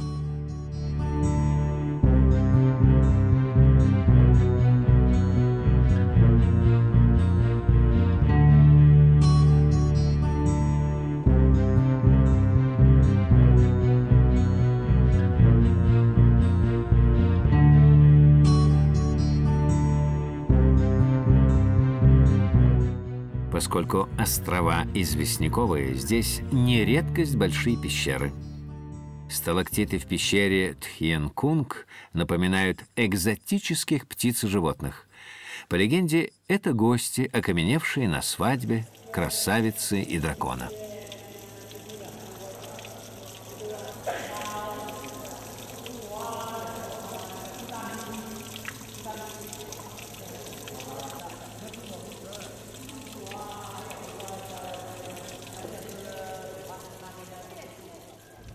Погода, правда, путешественников не радовала, но причудливые острова бухты Халонг впечатляют в любую погоду.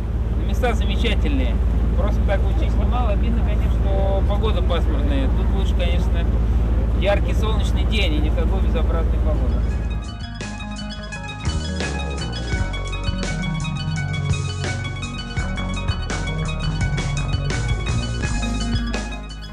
После двухдневного плавания по живописной бухте Саша, Олег и Валерий вернулись в Ханой, чтобы ночным автобусом переехать в следующую безвизовую страну – Лаос.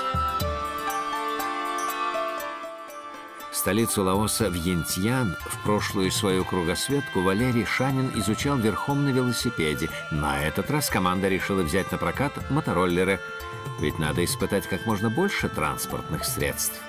Но как только стемнело, кругосветчики потеряли друг друга из виду. Хорошо, что Валерий рассказал своим молодым попутчикам, что можно переночевать в любом буддийском монастыре. Так они и поступили. А на следующий день снова собрались втроем, сдавая мотороллеры в пункт проката. Дальше уже классическим способом на автобусе отправились в соседний Таиланд.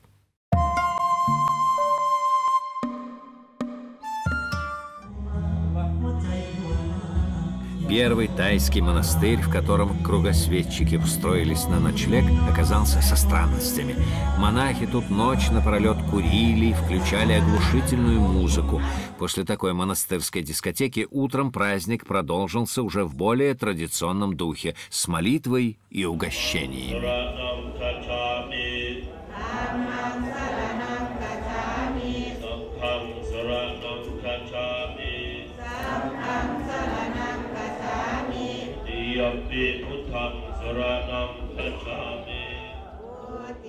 Местные прихожане приносят монахам так много еды, что большую часть им самим приходится тут же и съедать.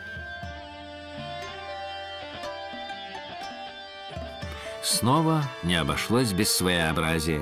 Валерий Шанин, неплохо знакомый с буддийскими ритуалами, увидел для себя нечто новое – обряд дерева счастья.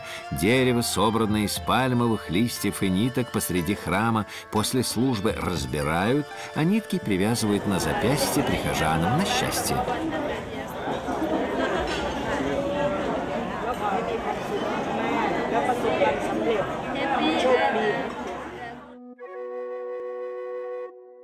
Город Пхитсанулок не очень известен среди туристов, но для тайцев это центр паломничества. Именно здесь, в монастыре Ват-Яй, находится золотой Будда Чанарат, вторая по значимости святыня Таиланда.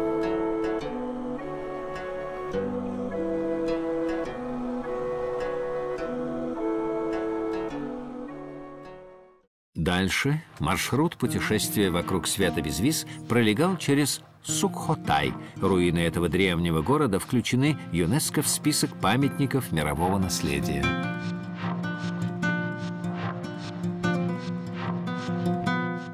Руины занимают огромную территорию, и кругосветчики воспользовались уже испытанным транспортом – мотобайками.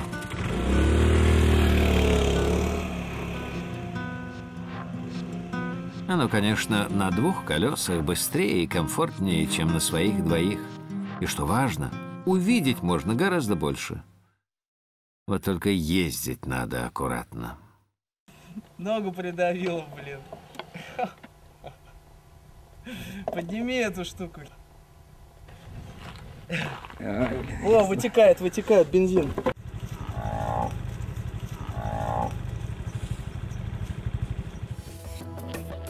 В Таиланде настолько дружелюбные водители, что автостопом передвигаться по стране зачастую гораздо быстрее, чем автобусами. В общем так, мы едем в так. Стопим машину, говорим так, он говорит так. Мы говорим не так, он говорит не так. Ну, в общем, едем все равно в так. Город так называется. Не просто так, и не так. Так, едем в так. В городке Так кругосветчиков впустили в храм и предоставили самим себе. Хотите, ночуйте, хотите, варите рис. Ну что, вот, провели ночь в монастыре. Самое смешное во всем этом деле, что в этом же самом монастыре я ночевал во время первой кругосветки. И это единственный монастырь, в котором я переночевал дважды. В первой кругосветке мы 2 раза в одном монастыре не останавливались, потом по монастырям как-то не ездил, и получается, что вот именно этот монастырь, то самое место, где я, так сказать, ночевал 10 лет назад, и вот сейчас 2-й раз вместе мы переночевали. Спали именно вот в этом же, так сказать, храме. Все практически осталось без изменений, все как было. И такое же отношение монахов. Поселили и забыли, и больше мы никого не видели. Так, так сказать, вот приходится уходить по-английски, потому что не с кем попрощаться даже. В столице Таиланда, Бангкоке, есть целый район, ориентированный на бэкпакеров, рюкзачных путешественников с дешевыми магазинами и доброй сотней отелей эконом-класса. Наша группа кругосветчиков в Бангкоке разделилась. Саша Богомолова решила на некоторое время задержаться в Таиланде, а Олег Семичев и Валерий Шанин направились в Гонконг. Прощаемся с Таем. Сегодня улетаем. Гонконг. Китайцам. От тайцев к китайцам.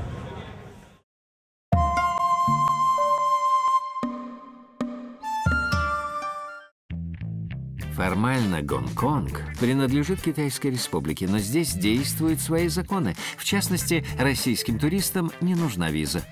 Вот так Китай, точнее его маленький кусочек, тоже попал в проект «Мир без виз». Но главное, именно из Гонконга можно вылететь прямым рейсом на Фиджи и таким образом, не заезжая в визовые страны, попасть на следующий этап кругосветки в Океанию.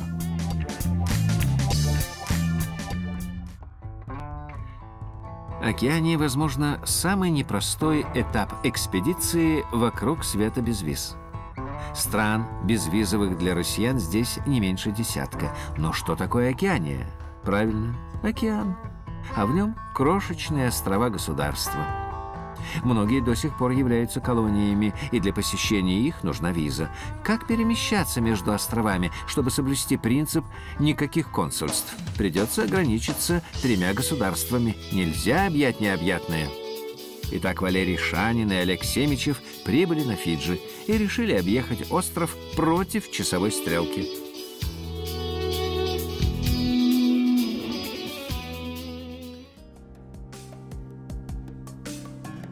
Первую же ночь провели на живописном пляже Королеву. В этом удивительном месте можно увидеть и закат, и рассвет.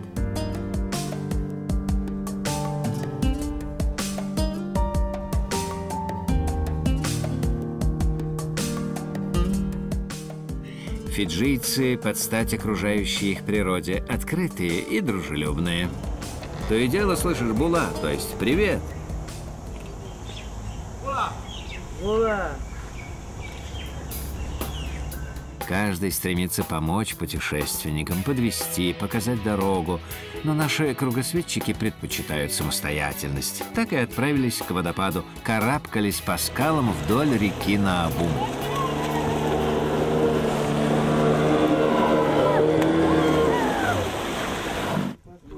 Пролезем еще. Какая жизнь. Так вот и путешествуем по Фиджи. Нашли себе приключений. Но вскоре стало ясно, что добраться до цели можно только вплавь. Как же быть с фото- и видеотехникой? Тут же, как по заказу, появляется фиджиец на бамбуковом плоту.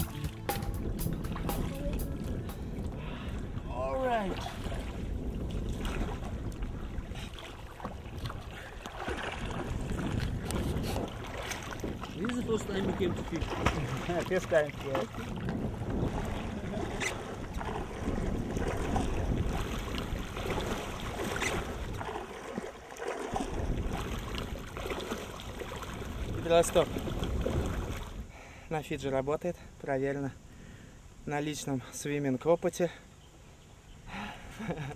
Но зато моя сумка сухая и Валера тоже сухой.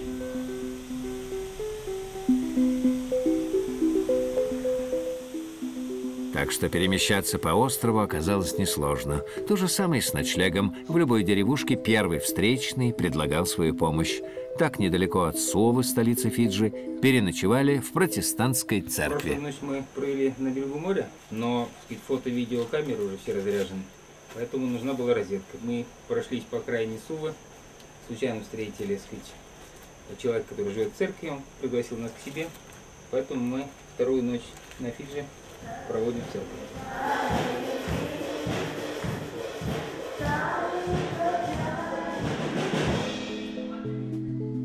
А в городке Каровоу познакомились с доктором Джеймсом и его семьей, а также с очень разговорчивой тещей. Хлебосольный доктор подвез кругосветчиков до следующей деревни. Так и передвигались от одного гостеприимного поселка до другого.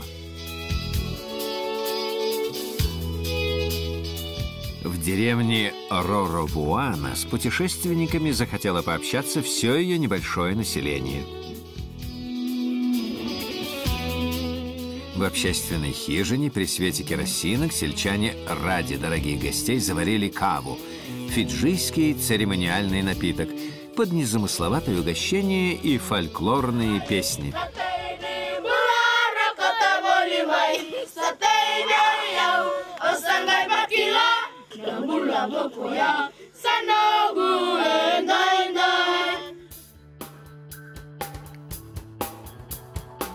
Пять дней понадобилось кругосветчикам, чтобы исследовать самый большой остров архипелага Фиджи, Витулеву, и вернуться в точку начала.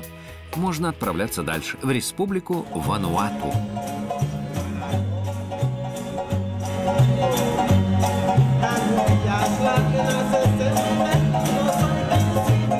Британские ученые выяснили, насколько счастливыми ощущают себя жители разных стран. И если Россия в этом рейтинге занимает 7-е место с конца, то Вануату оказалась самой счастливой страной в мире. Чтобы убедиться в этом, Валерий Шанин и Олег Семичев прибыли на главный остров страны Эфате. Остров настолько невелик, что его в принципе можно обойти пешком. Девственная природа, грунтовые дороги, до которых только-только начинает добираться асфальтовая цивилизация, близость океана – все это пробуждало в путешественниках робинзоновский дух, ночевки на пляже у костра, питание дикими фруктами. Ваня, кокосы здесь в огромном количестве валяются на берегу. Судя по звуку, вода в них есть, значит, должны быть живые. Но у нас инструментов никаких нет, приходится как диким людям колотить.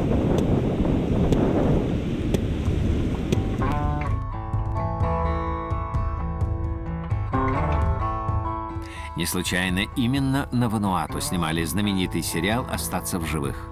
Валерий и Олег, конечно, побывали на пляже, где работала съемочная группа. Место действительно замечательное. Правда, всю ночь наших робинзонов атаковали крабы.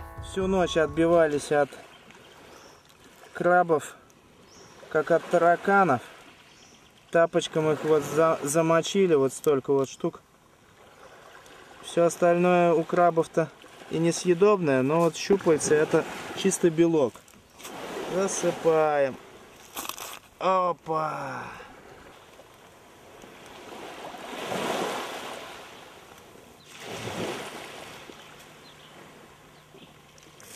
Ну чё? Горячий. Пусть остынут. Остаться в живых. Впрочем, весь остров практически один нескончаемый пляж. Ритм прибоя, ласковый климат делают местных жителей неспешными философами, которые довольны тем, что у них есть. Таков он, вануатский рецепт счастья.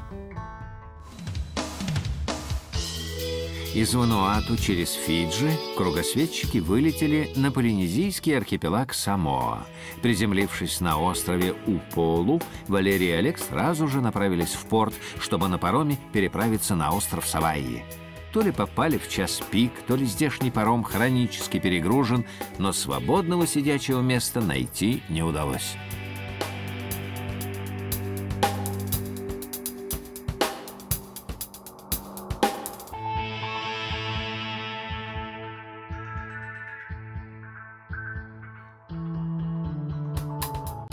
На Самоа, в отличие от Вануату, дороги асфальтированные.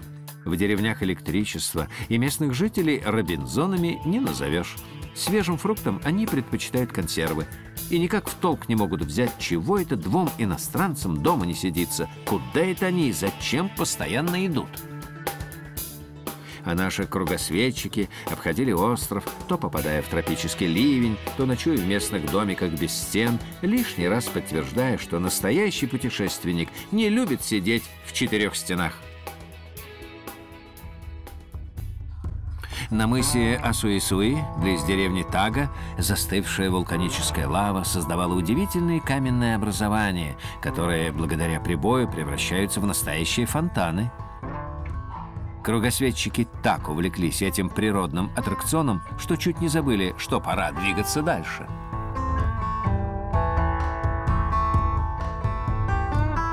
И снова паром, и снова битком забитый. Назад на остров Уполу.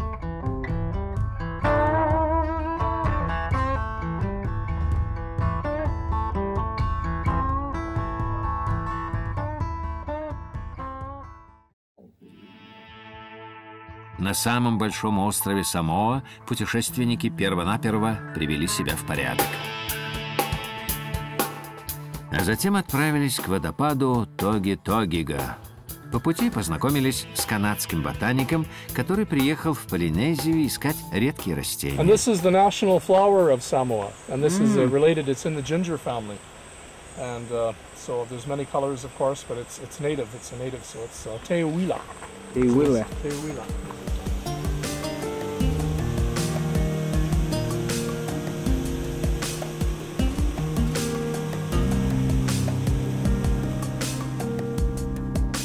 Канадец и подбросил кругосветчиков до южной оконечности острова.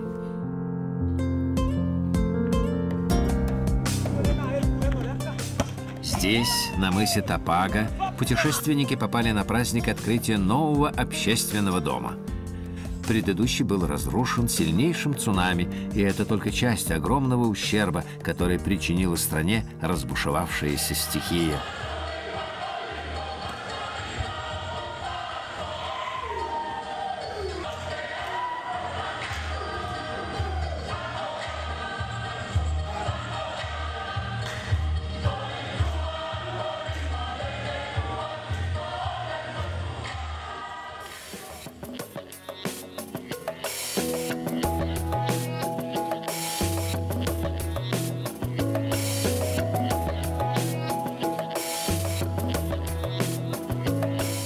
На следующий день с утра маршрут пролегал мимо водопада Фалефа, а вечером от почти такого же водопада, но обрушившегося с неба в виде тропического дождя, скрывались под сводами церкви. Вписались в церковь по виду католическую. Нам выделили вот такие вот хоромы громадные. Такую вот парту отличную. Ну, там мы будем спать, а здесь вот мы работаем.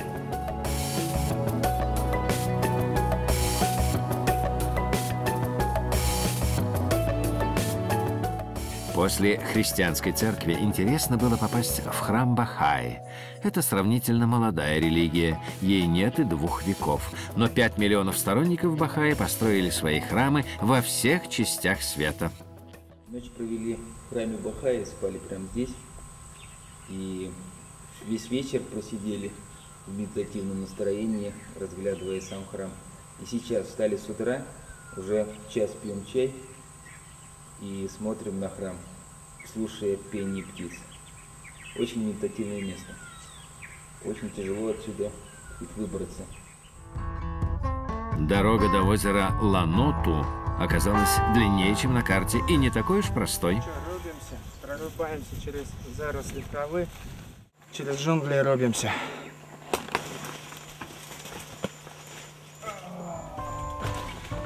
Само же озеро того не стоило, но приключение есть приключение.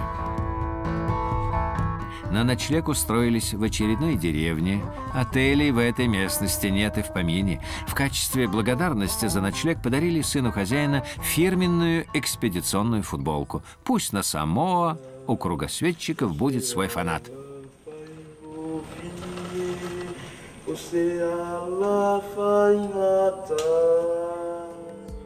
В последние дни на острове Олег и Валерий снова вернулись к робинзонскому образу жизни. Ночевки на пляже под шум волн, чай, приготовленный на костре, купание в каменных ваннах,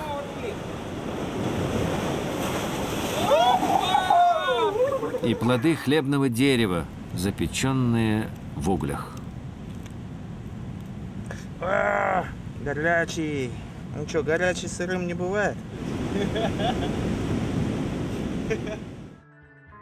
Но пора возвращаться в лоно цивилизации, и путешественники вылетели обратно на Фиджи.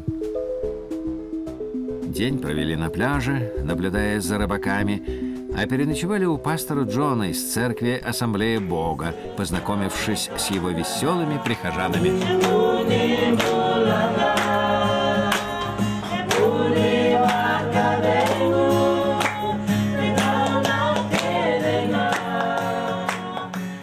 Следующий этап кругосветки после Океании – страны Латинской Америки. Но для россиян, принципиально путешествующих без виз, попасть с Фиджи туда невозможно. Для транзита через Австралию или Новую Зеландию требуются визы. Приходится выбирать кружной путь.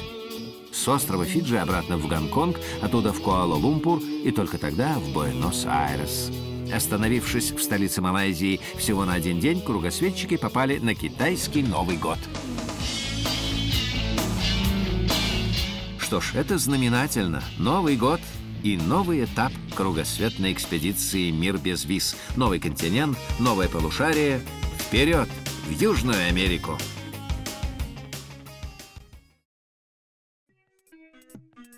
Стартовав 19 сентября из Москвы, группа кругосветчиков под руководством опытного путешественника, писателя и журналиста Валерия Шанина методично исследовала безвизовые для россиян страны Европы, Африки, Ближнего Востока, Юго-Восточной Азии и даже острова Океании, доказывая, что любой желающий может объехать вокруг света без виз. Китайский Новый год застал Валерия Шанина, Олега Семичева и Сашу Богомолову в самолете, летящем из Куала-Лумпура в Буэнос-Айрес.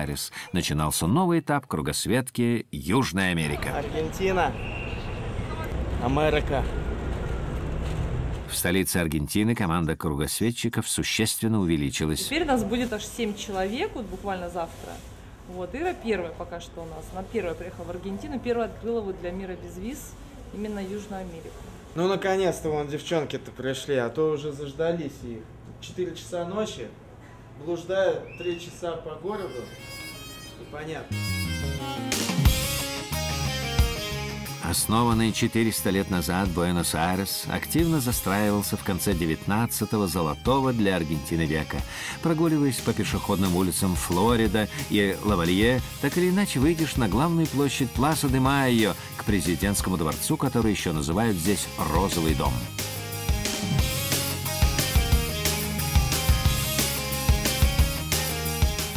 На следующий день прилетел еще один участник экспедиции Герман Романов. Всех рад видеть. Добрался отлично и рад видеть всех в добром здравии и в полном составе. Но это самое главное. За общую встречу всем, так сказать, коллективом. Буэнос-Айрес – крупнейший город Латинской Америки. Его не изучить и за месяц. Но принцип кругосветки – постоянное движение, и 7 отважных на ночном автобусе выдвигается на юг в Патагонию.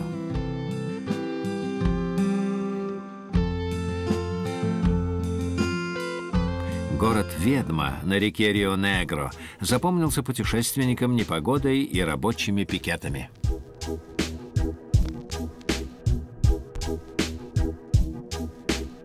А морской курорт Лас-Грутас, что в переводе означает «пещеры», запомнился, конечно, пещерами. Огромные пещеры. Реально метров 10. Аргентина. А также океаном, пляжем и толпами туристов. Большой компанией путешествовать интереснее, а иногда даже аппетитнее. Олег! Кто у нас плов готовит? Да! Но я могу помочь с пловом. Не надо, Юля. Я год прожила в Туркмении. Олег! Олег! Ай. Да. Мясо должен резать мужчина. Ладно. О, прям как будто ножик острый. Обычно сгорает или съедается до приготовления плова. В Узбекистане добавляют что-нибудь, типа там чернослива или кураги? Просто последний. Добавляют или нет? Бухарский добавляют этот. Из городка Рио-Гальегас можно на автобусе попасть на огненную землю. Но беда в том, что автобус проходит по чилийской территории, а Чили на тот момент еще не была безвизовой для россиян. Поверив сотруднику автобусной компании, что транзитом их пропустят через чилийскую границу, кругосветчики купили билеты, но через границу их не пустили. Ну что, Юль, не пустили в Чили? Не пустили в Чили. Но я думаю, мы найдем решение. Главное, что мы сохранили принцип проекта. Путешествовать без виз. Сейчас мы находимся на границе уже, наверное, часа 3. Вот, нас не пустили, и нас сейчас обратно типа депортируют. Вот, и мы поедем ругаться, просить, чтобы нам, ну не просить, а настаивать, чтобы нам вернули деньги за билет. Ну и прочее, прочее. Устроив в знак протеста сидячий, а затем и лежачий пикет на автовокзале, и даже пообщавшись с полицией, кругосветчики из России стали местными знаменитостями. Городская газета посвятила им первую полосу. После этого Саша Богомолова и Олег Семичев раздумали ехать на огненную землю, и каждый из них пошел своим путем. Что-то то жарко, то холодно, непонятно. Куда ехать, тоже не знаю. Остальные путешественники полетели в Ушуайю на самолете. Валерий Шанин, будучи в Аргентине уже 3-й раз, до самого южного города земли Ушуайи добрался впервые. Именно отсюда отправляется большинство кораблей в Антарктиду. В порту путешественники сразу же отыскали российское судно «Профессор Мультановский». Команда с удовольствием устроила для земляков экскурсию по кораблю. Это мой первый сезон антарктический. Я вообще-то арктический капитан. Вот я тут меня попросили, я сюда пришел. Вот, а так-то я в Арктике. Ну что, на мостик? Да, да. Пойдем. Вот наш мост, наш центр. Вот. Пароход экспедиционный, это не то, что вот стоит перед нами. Ясно, понял. Сейчас я с ребятами поговорю на эту тему. Конечно, если наши дайверы, то это будет интересно. Я 3-й помощник капитана. Александр Александрович Прудников, моя фамилия. А каюты все стандартные? То есть мы сейчас где в 3-м классе находимся? пополам не делят, мужские и женские? Жестко или как получится? По желанию пассажиров. Один из ресторанов. Один? Да, еще есть второй там. Вот, гости у нас.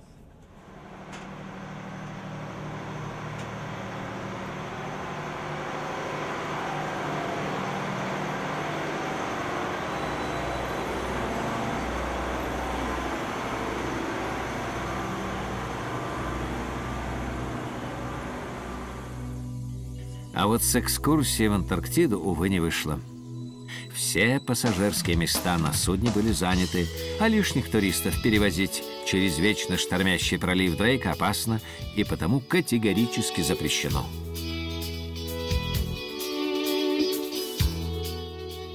Перед возвращением на север, на континент, путешественники не отказали себе в удовольствии исследовать остров на автомобиле.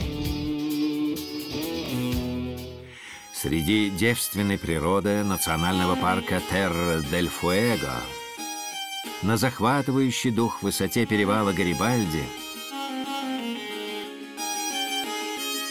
на живописном берегу пролива Бигль,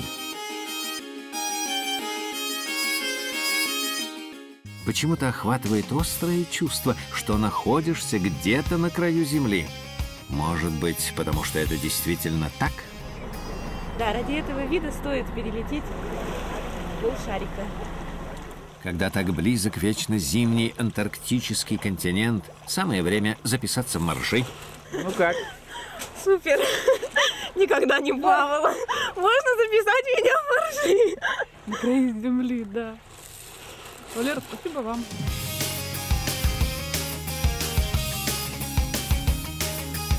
Вернувшись на континент, кругосветчики намеревались направиться к водопаду Игуасу, но все билеты в северном направлении были раскуплены. Скоротать время решили по-разному. Герман предпочел горный велосипед, Юля и Ирина Щеглова записались в поход на ледник, а Валерий и Ирина Протасова отправились в самостоятельный трекинг по парку Лос-Гласирес. Вход сюда свободный, парк испещрен десятками туристических троп, так что заблудиться невозможно.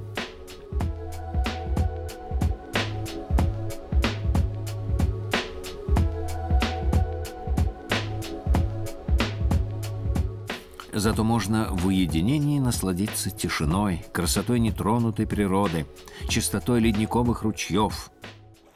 Вода ледяная, но есть гипотеза, что чистая. Все-таки родник из-под земли.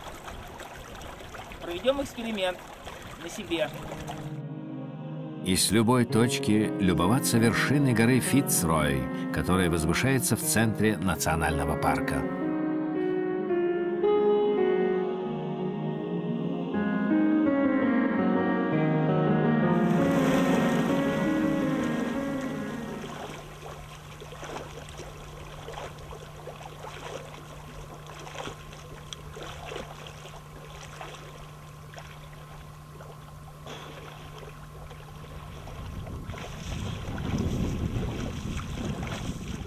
Вот этот столб с двумя указателями, это самая дальняя точка, до которой мы дошли. Отсюда разворачиваемся и идем назад в Челтен.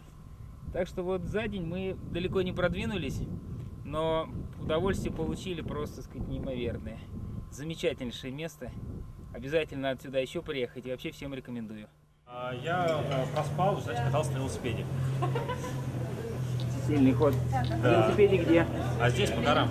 У нас была канатная дорога, у нас была горная река, через которую мы проходили. Проводник сказал, что при таких условиях нельзя передвигаться, что нам нужно где-то укрыться, а укрыться негде было, потому что вот нас застал этот ветер, просто первый раз в жизни такое ощущение, просто сдувает, как ураган.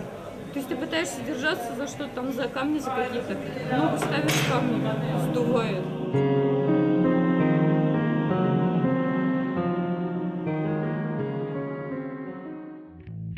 Легендарная аргентинская трасса Рута-40 идет от Магелланова пролива до боливийской границы. Это 5000 километров. Билеты на автобус раскуплены на много дней вперед. Что остается? Автостоп? Но дорога номер 40 известна как самая неавтостопная. Герман предпочел ехать окружным путем на автобусах, а Валерий и девушки отважились рискнуть. первая пара уехала почти сразу, а Валерий с Ириной остались на пустой дороге. Номер 40 в Аргентине, ну, очень пустая, даже еще не асфальтирована. Машины очень редко ездят, на ИТ не останавливаются. Пешком приходится идти.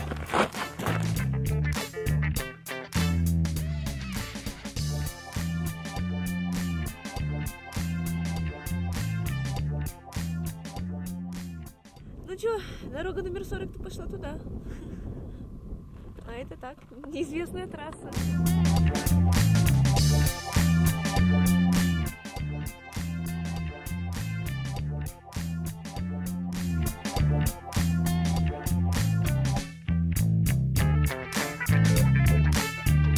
И вот путешественники в Перито-Морено, преодолев за день 500 километров безжизненной пустыни. Городок значит интернет. Есть возможность узнать о других участниках экспедиции. Оказывается, все разными видами транспорта и разными маршрутами двигаются, как и условились, к водопаду Игуасу. Но Валерий с Ириной отстали на пару тысяч километров. Значит, без промедления в путь. Снова с добрым утром. Мы в новом городе Пуэрто-Мадрине. Направляемся в Кордобу. Надо сначала позавтракать, с новыми силами в путь. Путешественники пытаются догнать своих товарищей, используя так называемый метод штурма. Ночью двигаясь на рейсовых автобусах, а днем автостопом. Этот метод сразу доказал свою эффективность. Вот самые распространенные машинки на трассах. И самые классные в этом плане машинки, самые скоростные, на которых гоняешь всех, едешь впереди всех. Даже если даешь фору автобусу, все равно будешь впереди. Наталья. Наталья. Russian name. Russo. Russian name. Russian name. Sí. Наталья, Руссо. Алексей. Rus name. Алексей. Алексей. Russo también. Руссо, Руссо.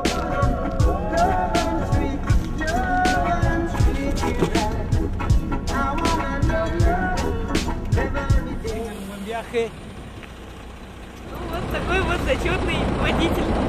В Кордобе кругосветчики встретились со Светланой Шаниной, которая уже неделю путешествует по Аргентине. Втроем продолжили путь в Пуэрто-Игуасу. Вот мы уже и на севере. Преодолев сколько-то тысяч километров в самой южной точке Аргентины, мы теперь уже в Игуасу. В Пуэрто-Игуасу к группе присоединились Ирина Щеглова и Юлия Рыбакова. За воссоединение, Да. за достижение его. До встречи, да, в Игуасу.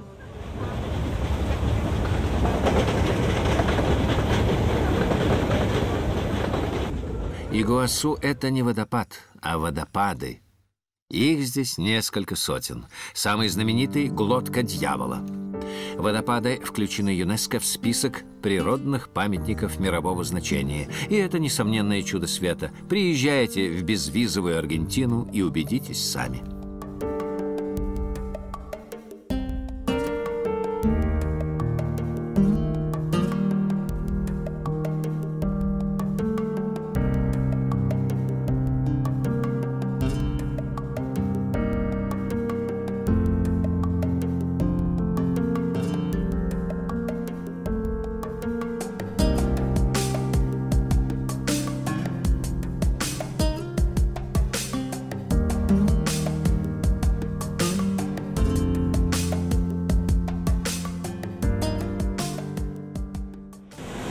Супер!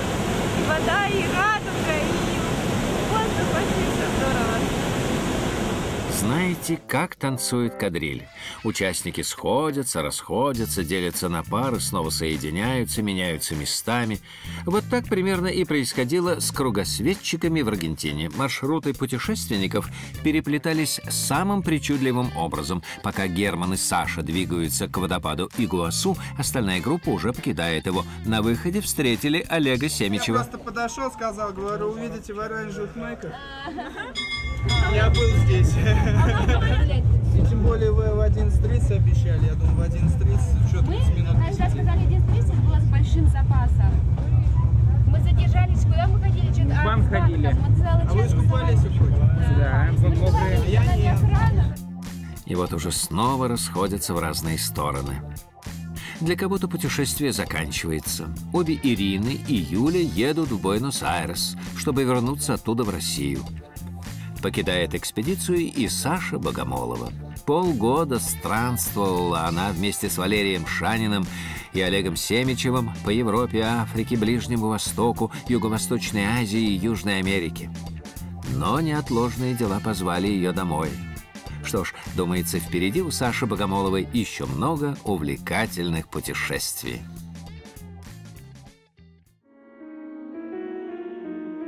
А Валерий, Светлана и Олег направляются в Сан-Игнасио.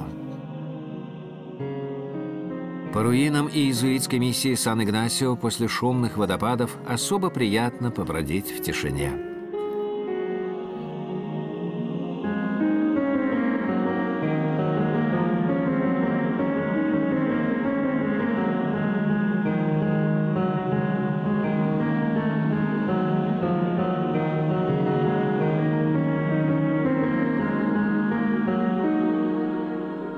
А парк вокруг миссии поразил огромными пауками, плетущими гигантские сети.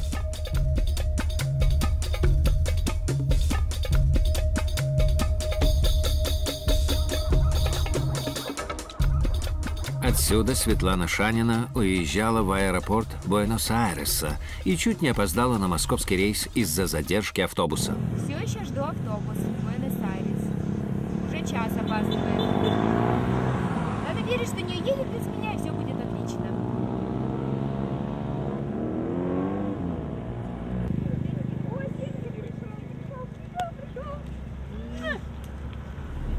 Пока-пока-пока!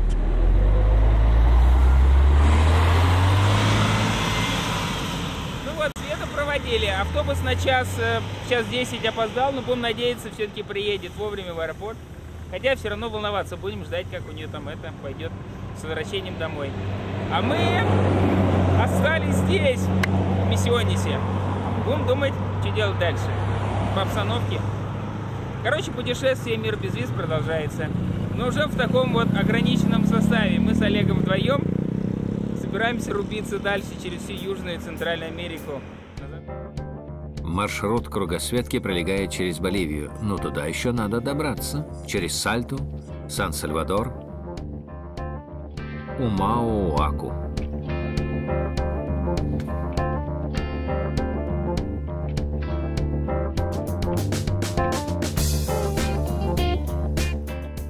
Валерий с Олегом упорно двигаются на северо-запад. Спасибо. Спасибо. Симпатичная девушка. Так, ну чё? Лабра... Кадабра. Абрапумба. Из Абрапампы до Боливии уже рукой подать. Боливийскую визу можно получить прямо на пограничном переходе. Тут же автовокзал, откуда путешественники выехали в Потоси.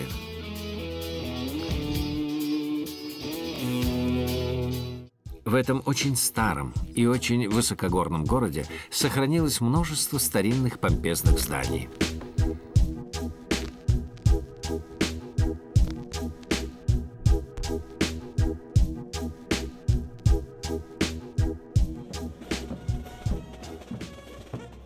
А нашим кругосветчикам повезло попасть на фестиваль Святой Канделарии, на настоящий боливийский провинциальный карнавал.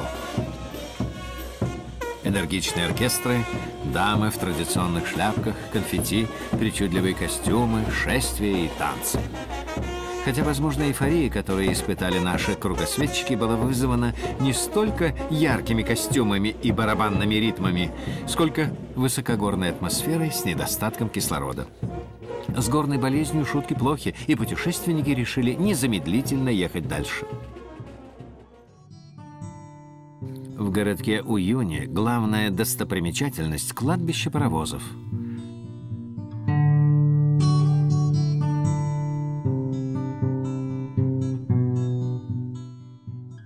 А главное развлечение – джип-тур. Кругосветчики не устояли перед соблазном и отправились в трехдневную поездку по окрестностям самого крупного в мире соляного озера Уюни. Запасы соли здесь около 10 миллиардов тонн. Дороги из соли, водоемы из соли, барханы из соли и даже целый соляной отель.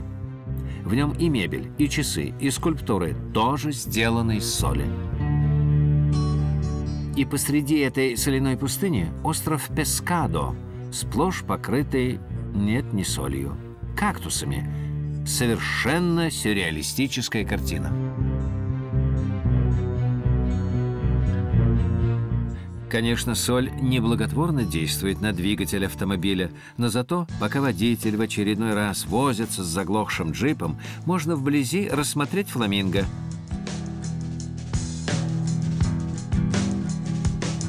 Или лам. А то и устроить международный матч по футболу с боливийскими военными. За эти 3 дня участники джип-тура и просолились насквозь, и вполне спелись.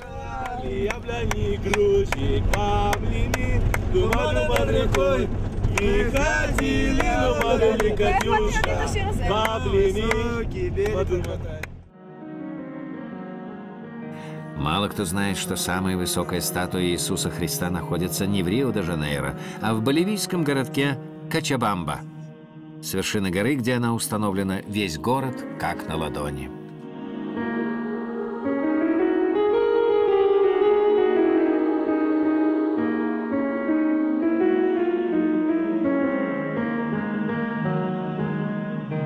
Следующий город на пути Валерии и Олега – Копакабана на берегу озера Титикака. Это самое высокое озеро в мире с регулярной навигацией.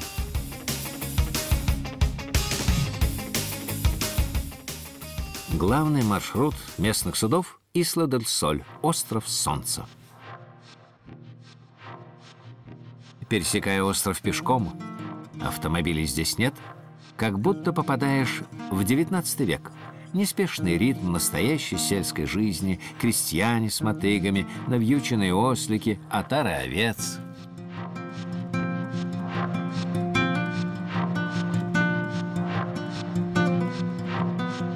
Но остров считается колыбелью цивилизации инков, и главная цель, конечно, увидеть древние руины.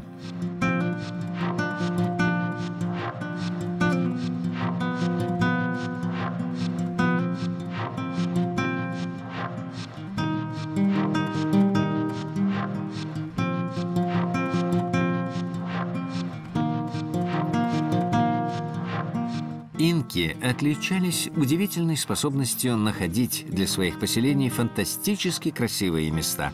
И если вас даже не поражают археологические древности, то сама местность все равно завораживает. Может, потому что главным критерием для выбора места у инков было желание жить поближе к богам, и это им, похоже, удавалось.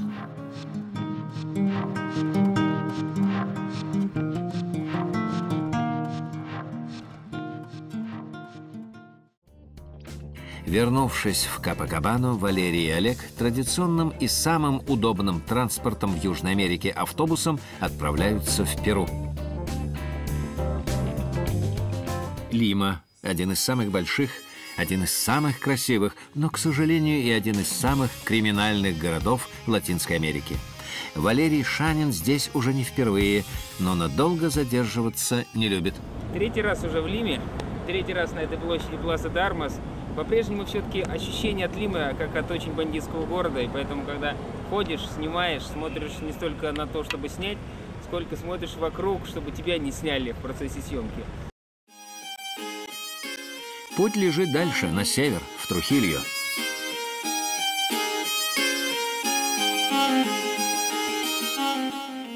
В окрестностях этого города находятся руины знаменитых 2 пирамид – Солнца и Луны.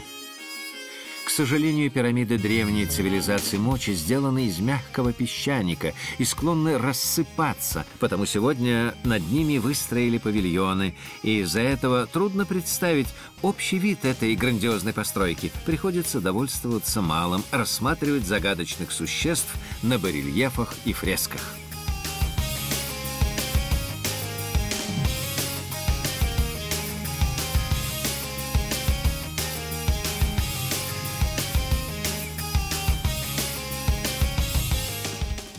После упадка культуры мочи взошла звезда другой культуры – чиму.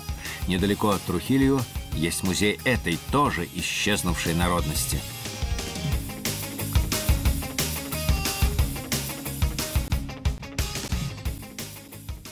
Главным городом Чиму был Чан-Чан, когда-то крупнейший населенный пункт Южной Америки. Руины Чан-Чан – лабиринты из необожженной глины с прямоугольным водохранилищем в центре, и сегодня не обойдешь за день.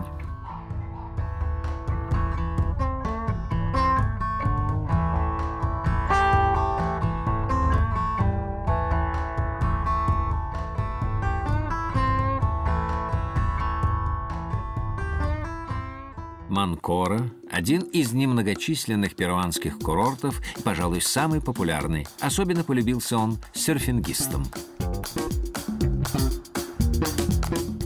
А для кругосветчиков Манкора удобно тем, что отсюда можно уехать прямиком в Эквадор, следующую страну на маршруте вокруг света без виз. Куэнка – третий по величине город Эквадора. ЮНЕСКО включила его в список памятников мирового значения. Очередной раз попал в Куэнку, уже третий раз подряд. Первый раз здесь был на День города в 2002 году. Толпа народу запрудила всю площадь, и президент сюда приезжал, и парламент. Сейчас никого нет, но тоже воскресенье, тоже какой-то праздник, скорее всего, вербное воскресенье. Праздник Входа Господня в Иерусалим в России называют вербным воскресеньем, а в Эквадоре – пальмовым. Поэтому все жители в этот день несут в храм пальмовые листья или искусно сделанные из них букеты.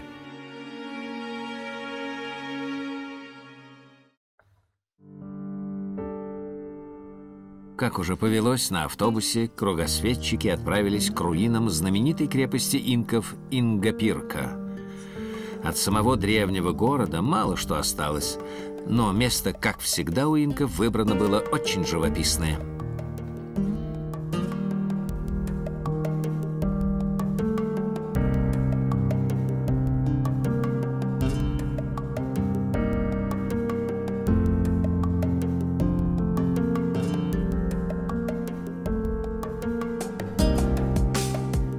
На север Валерий и Олег двигались без особого плана и утвержденного маршрута.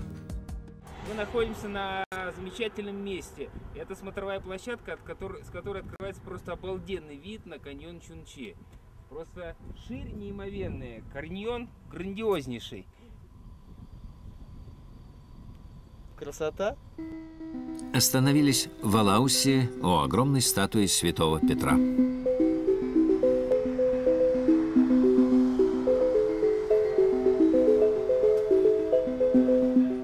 В Риобамбе стали свидетелями предпасхального праздничного шествия. Страна готовилась к одному из главных христианских праздников. И в столицу Эквадора, Кито, кругосветчики попали как раз в Страстную пятницу. Сегодня Страстная пятница, и народу немерено просто на улице. Я уже третий раз у этого собора, но обычно никого здесь нет, тихое, спокойное место.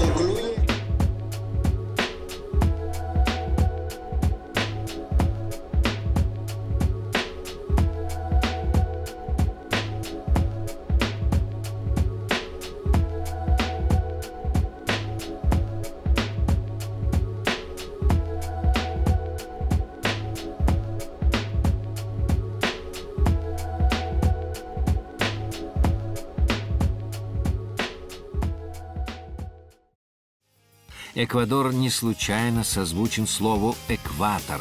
Всего в 16 километрах от Кито пролегает эта воображаемая, но такая важная линия. Валерий и Олег добрались на обычном городском автобусе до мемориала Митад-дель-Мундо, середины земли. Сейчас я нахожусь уже в северном полушарии, но если сделаю шаг назад, я уже вернусь назад в южное. Поэтому где-то вот здесь, между двумя полушариями, мы сейчас и находимся, возле Кито. Кроме желтой линии экватора, есть тут и этнографический музей, музей астрономии, много лавочек и ресторанов. В частности, можно попробовать национальное блюдо – куй – жареных морских свинок.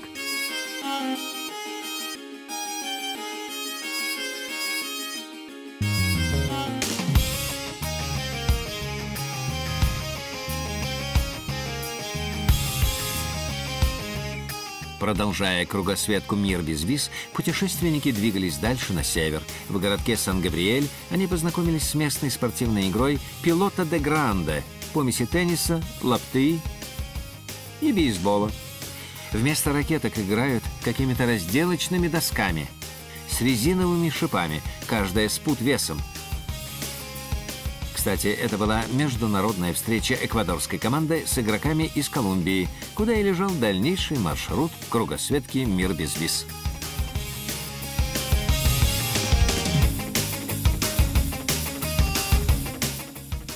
Через Кали, который называют столицей наркобизнеса, и Медельин, промышленный центр Колумбии, кругосветчики прибыли в столицу Боготу. Находимся на самой центральной площади Боготы, куча голубей, исторические здания и кафедральный собор тоже здесь. Так что, можно сказать, самый-самый центр Колумбии. Здание Конгресса на площади облепили 1300 муравьев. Эта художественная инсталляция призвана привлечь внимание к вынужденной иммиграции колумбийцев. Ситуация в стране напряженная, идет настоящая гражданская война. Террористы частенько похищают иностранцев с целью выкупа. Наши кругосветчики не жаждали попасть в плен, а потому нигде надолго не останавливаясь, пересекли страну и въехали в Венесуэлу.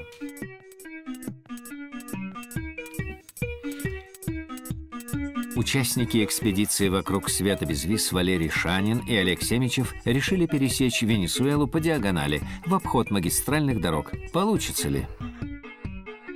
Еще и ливень зарядил, несмотря на прогноз. С Колумбии нас дождь преследует. Только-только вырвемся, вроде бы сухо. Опять дождик. Засуха? Засуха, да, в стране. Тем не менее, потихоньку продвигались на маршрутках и автобусах. Устав от вечного дождя, кругосветчики на пароме переправились с континента на остров Маргарита в надежде, что там погода получше.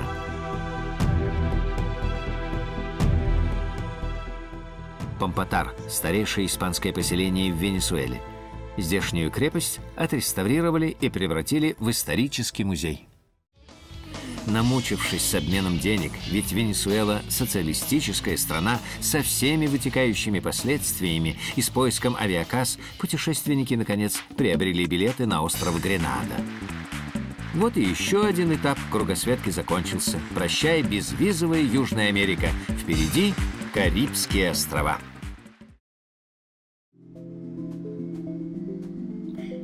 К последнему этапу кругосветки «Мир без виз» Карибским островам группа сократилась до 2 человек. Валерий Шанин и Олег Семичев начали карибский круиз с острова Гренада. Это независимое государство входит в британское содружество. Остров невелик, его можно обойти пешком.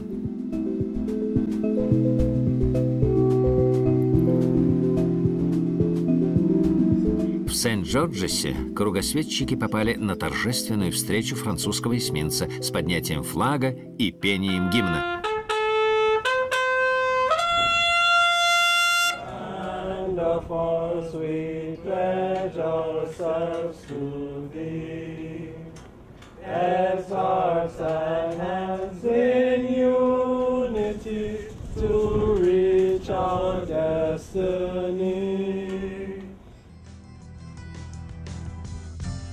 Над входными воротами в поселок Гоуява сказано, что это рыболовная столица Гренады. И действительно, с раннего утра в море выходят десятки рыбацких суденышек.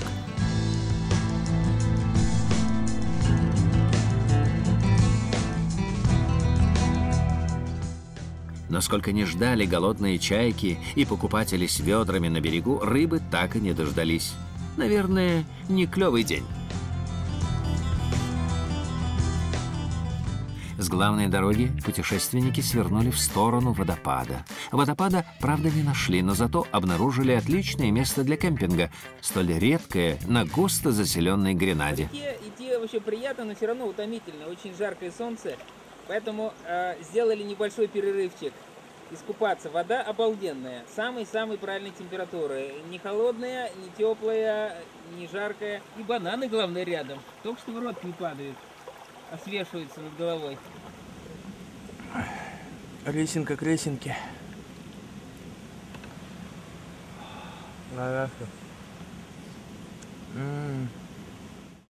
Главное богатство острова – мускатный орех. Впрочем, и других плодов тут в изобилии. На Новый год, помню, в подарке обязательно были мандарины. Но это не мандарин, это помело. Как помело, это значит большой мандарин. Следующую ночь провели на пляже. А на водопад все же попали. Заодно полакомились спелыми плодами манго.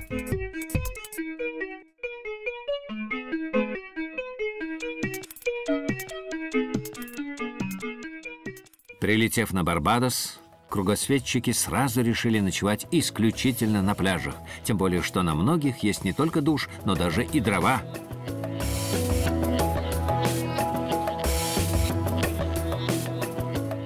А кроме пляжей, смотреть здесь не на что. Особых достопримечательностей на острове нет, даже дворцы и особняки заброшены и никому не нужны. Так что главное занятие на Барбадосе – наслаждаться дарами природы и любоваться океаном.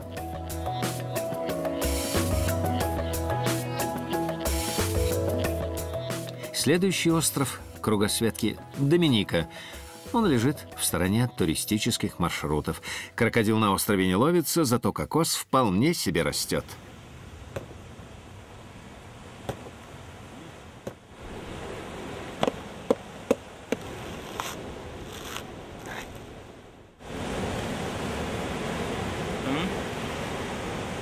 Отличный вкус свежего кокоса. Индейцы-карибы, жившие когда-то на всех островах Карибского моря, в свое время были полностью уничтожены европейцами, только и осталось название «море» до архипелага. Оказывается, лишь на Доминике сохранилась последняя резервация карибов, управляемая верховным вождем. В необитаемой деревне музея можно увидеть, как жили индейцы когда-то.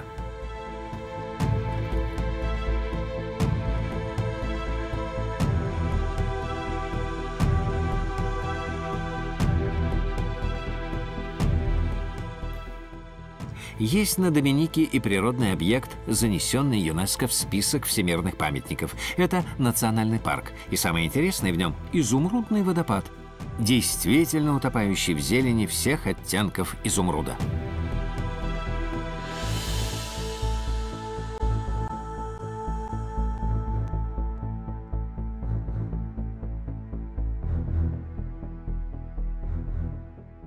Столицу Доминики Розу за час можно пересечь туда и обратно. Так что кругосветчики не задержались тут надолго и продолжили изучать остров. Дорога стала еще круче. Вернее, это уже совсем и не дорога, а какая-то просто тропа, причем неизвестная, в неизвестном направлении, без всяких указателей. Куда-то карабкаемся, все выше и выше и выше и выше. Как ежики в тумане. Ничего не видно дальше 3 метров.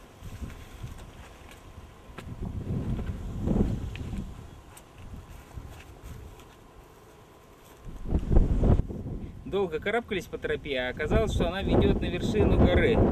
Поднялись до самой вершины, но там туман, потом еще дождь начался, и снимать там просто постеснялись.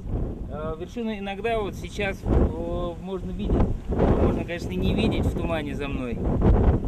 Это вторая по высоте вершина Доминики. На ней вот мы уже побывали. Блуждая по тропическому лесу под тропическим дождем, поднялись на самую высокую точку острова.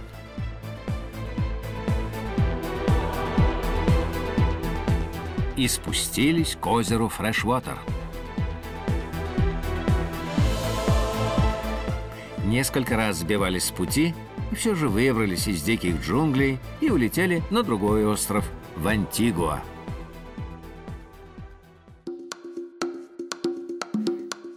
Государство Антигуа и Барбуда состоит из 3 островов. Кругосветчики успели побывать только на главном – Антигуа. Он после путешествия по странам Латинской Америки поразил чистотой и богатством. Да, что такое трущобы, здесь не знают.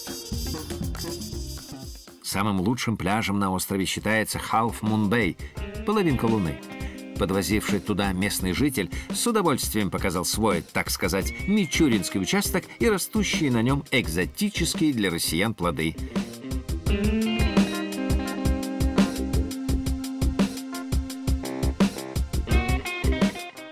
Сам же пляж оказался совершенно безлюдным.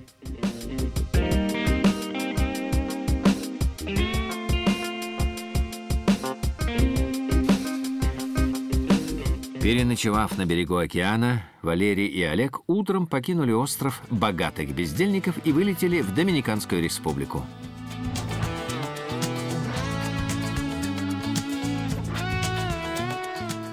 Доминикана рекламируется как тропический рай для туристов.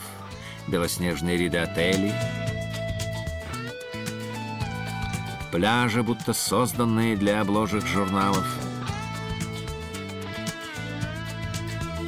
мягкие волны для начинающих серферов и великолепный климат. Доминикана нравится и туристам, разъезжающим по острову на багги, и эмигрантам, как, например, выходцу из Германии, поселившемуся здесь 20 лет назад и не желающему возвращаться. Beautiful. It's my island. I was the last 12 years not back in Germany. And here are coming people from all over the world and many people from your country. Когда-то полуостров Самана встретил Христофора Колумба градом стрел аборигенов. Сегодня это место рекламируется как нетронутый уголок девственной природы. Добраться туда через пролив можно на пассажирском пароме. Так просто не спустишься. Еще и дождь идет. Вот на такой лодчонке будем переправляться через пролив, через залив, вернее.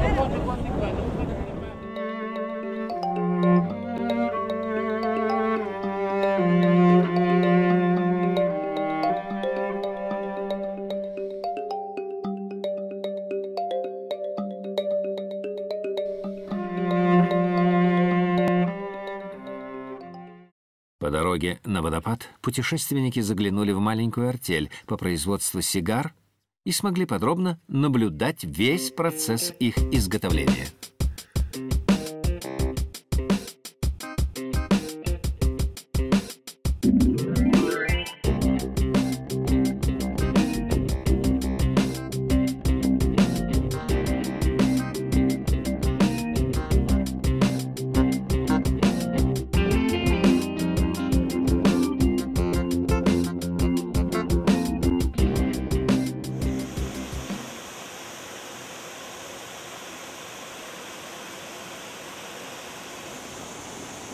Идем в сторону водопада 52-метрового.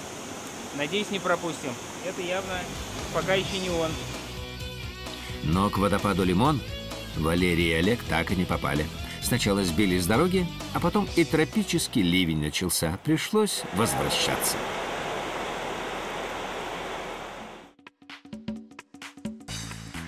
Городок Лас-Теренос, судя по размерам выставки продажи местных живописцев, населен одними художниками. Впрочем, и сюжет у них один на всех – море и пальмы.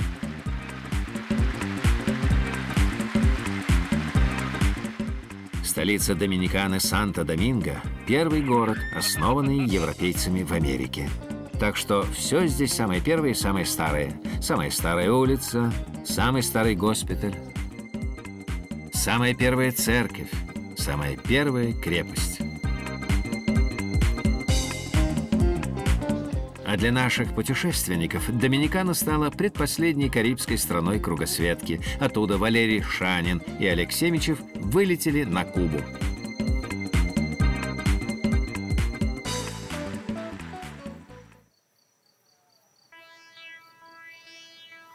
Знакомство с Кубой началось с необычного вида транспорта – пассажирского грузовика. Это чисто кубинское изобретение. А оплачивать проезд иностранцам приходится еще одним местным изобретением – куками, второй официальной кубинской валютой. Ее меняют на доллары 1 к 1. Так что кубинцы платят за проезд в грузавтобусе 1 песо, а иностранцы 1 кук – в 24 раза больше.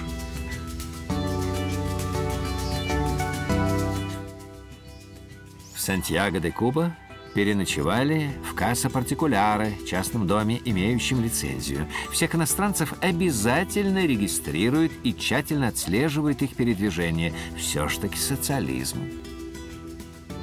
Сантьяго де Куба – второй по величине город страны и колыбель кубинской революции. Ну, что-то вроде нашего Санкт-Петербурга. А роль Петропавловской крепости здесь выполняет Кастильо дель Морро, отлично сохранившийся испанский форт, построенный для защиты от пиратов.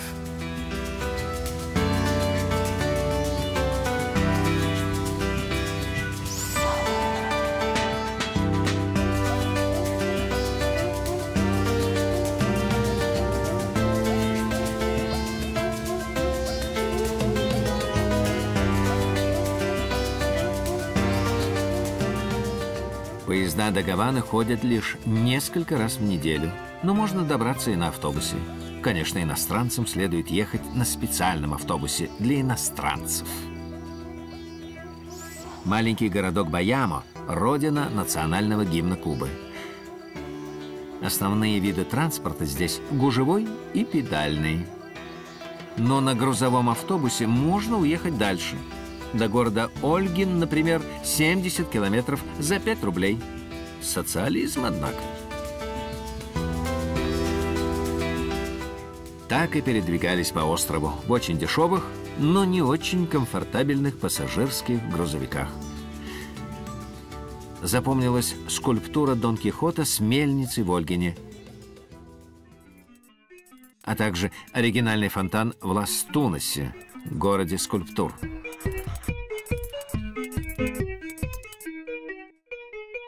А еще запомнилась удивительная при окружающей бедности чистота.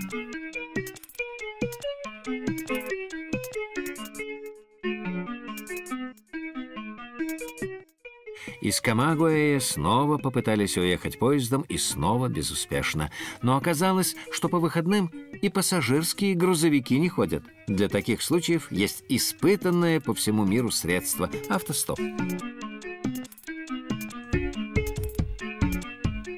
Но на Кубе и автостоп своеобразный. Здесь есть специальные пункты, где путешественники спокойно сидят в тенечке, а машины для них тормозит профессиональный стопер за государственную зарплату и небольшие чаевые. Опять же, социализм. Центр города Сьего-де-Авила решили превратить в туристический рай, пешеходную зону с магазинчиками и ресторанами. А заглянув за забор, можно увидеть, как выглядел район раньше. Позитивные изменения налицо. Валерий с Олегом побывали в местном шахматном клубе. Познакомились за обедом с 2 симпатичными кубинками. И двинулись дальше.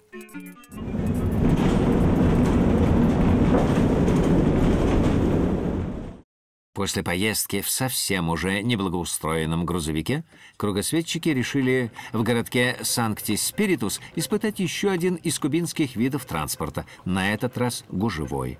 А что? Не шумит, не пылит, еще и ветерком обдувает.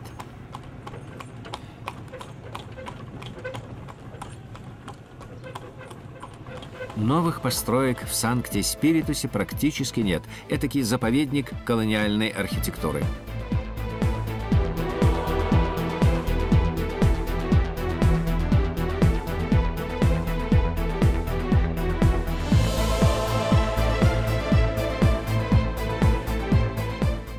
В очередной раз, отчаявшись уехать на поезде, наши путешественники снова воспользовались услугами профессионального автостопщика на специальном автостопном пункте. Так и попали в Тринидад. Тринидад – туристическая Мекка Кубы, так что путешественников здесь без внимания не оставляют. То и дело подходят с вопросом: «Хочешь девушку?» «Нет? А лобстера?» Так что без лобстера просто никуда. Вот у нас сегодня ужин с лобстером. За Тринидад? Да. Манговый сок.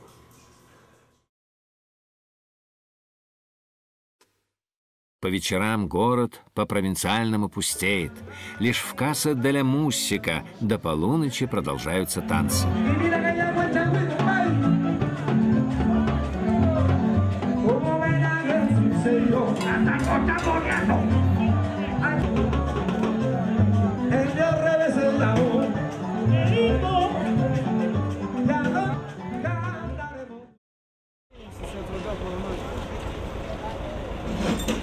Из Тринидада до Сьенфуэгоса уехать никак не удавалось, даже с помощью организованного автостопа. Когда нельзя ехать, можно идти. И Олег Семичев с Валерием Шаниным отправились пешком вдоль побережья, периодически купаясь в море. Правда, ночевка под открытым небом оказалась не очень удачной. Всю ночь докучали тысячи мелких крабов. Замечательное место. Правда, ночью нас крабы чуть не сожрали. Очень маленькие, но очень много. А так отлично. А под утро появились и крупные особи. Смотри, смотри, нападает. Ух. Нападает. Вау! Драчун.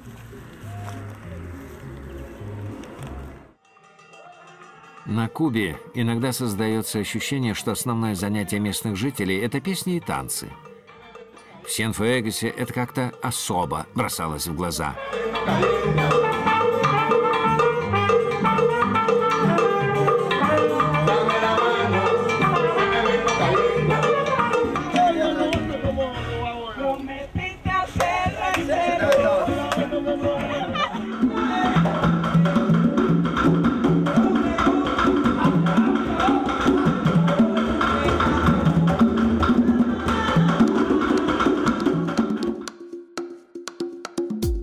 В Санта-Кларе состоялось главное сражение кубинской революции под командованием Эрнесто Гевары. Так что без преувеличения можно сказать, что Санта-Клара – город революционной славы, город команданте Че. До столицы Кубы добирались уже привычным способом – автостопом. Жизнерадостный англичанин подвез кругосветчиков прямо до центра Гаваны. Приехали мы в Гавану на прямой машине с англичанином. И сейчас находимся в самом-самом центре Гаваны. Вон там за кустами Капитолий. Вот если туда посмотреть, вон крыша Капитолия видна. Самый-самый центр. В экспедиции «Вокруг света без виз» путешественники редко дважды ночевали на одном и том же месте. Но для Гаваны можно сделать исключение. В городе много памятников старины, хоть и содержатся они не в очень хорошем виде. А поскольку общественного транспорта в Гаване практически нет, самый удобный способ осмотреть город – неспешные прогулки.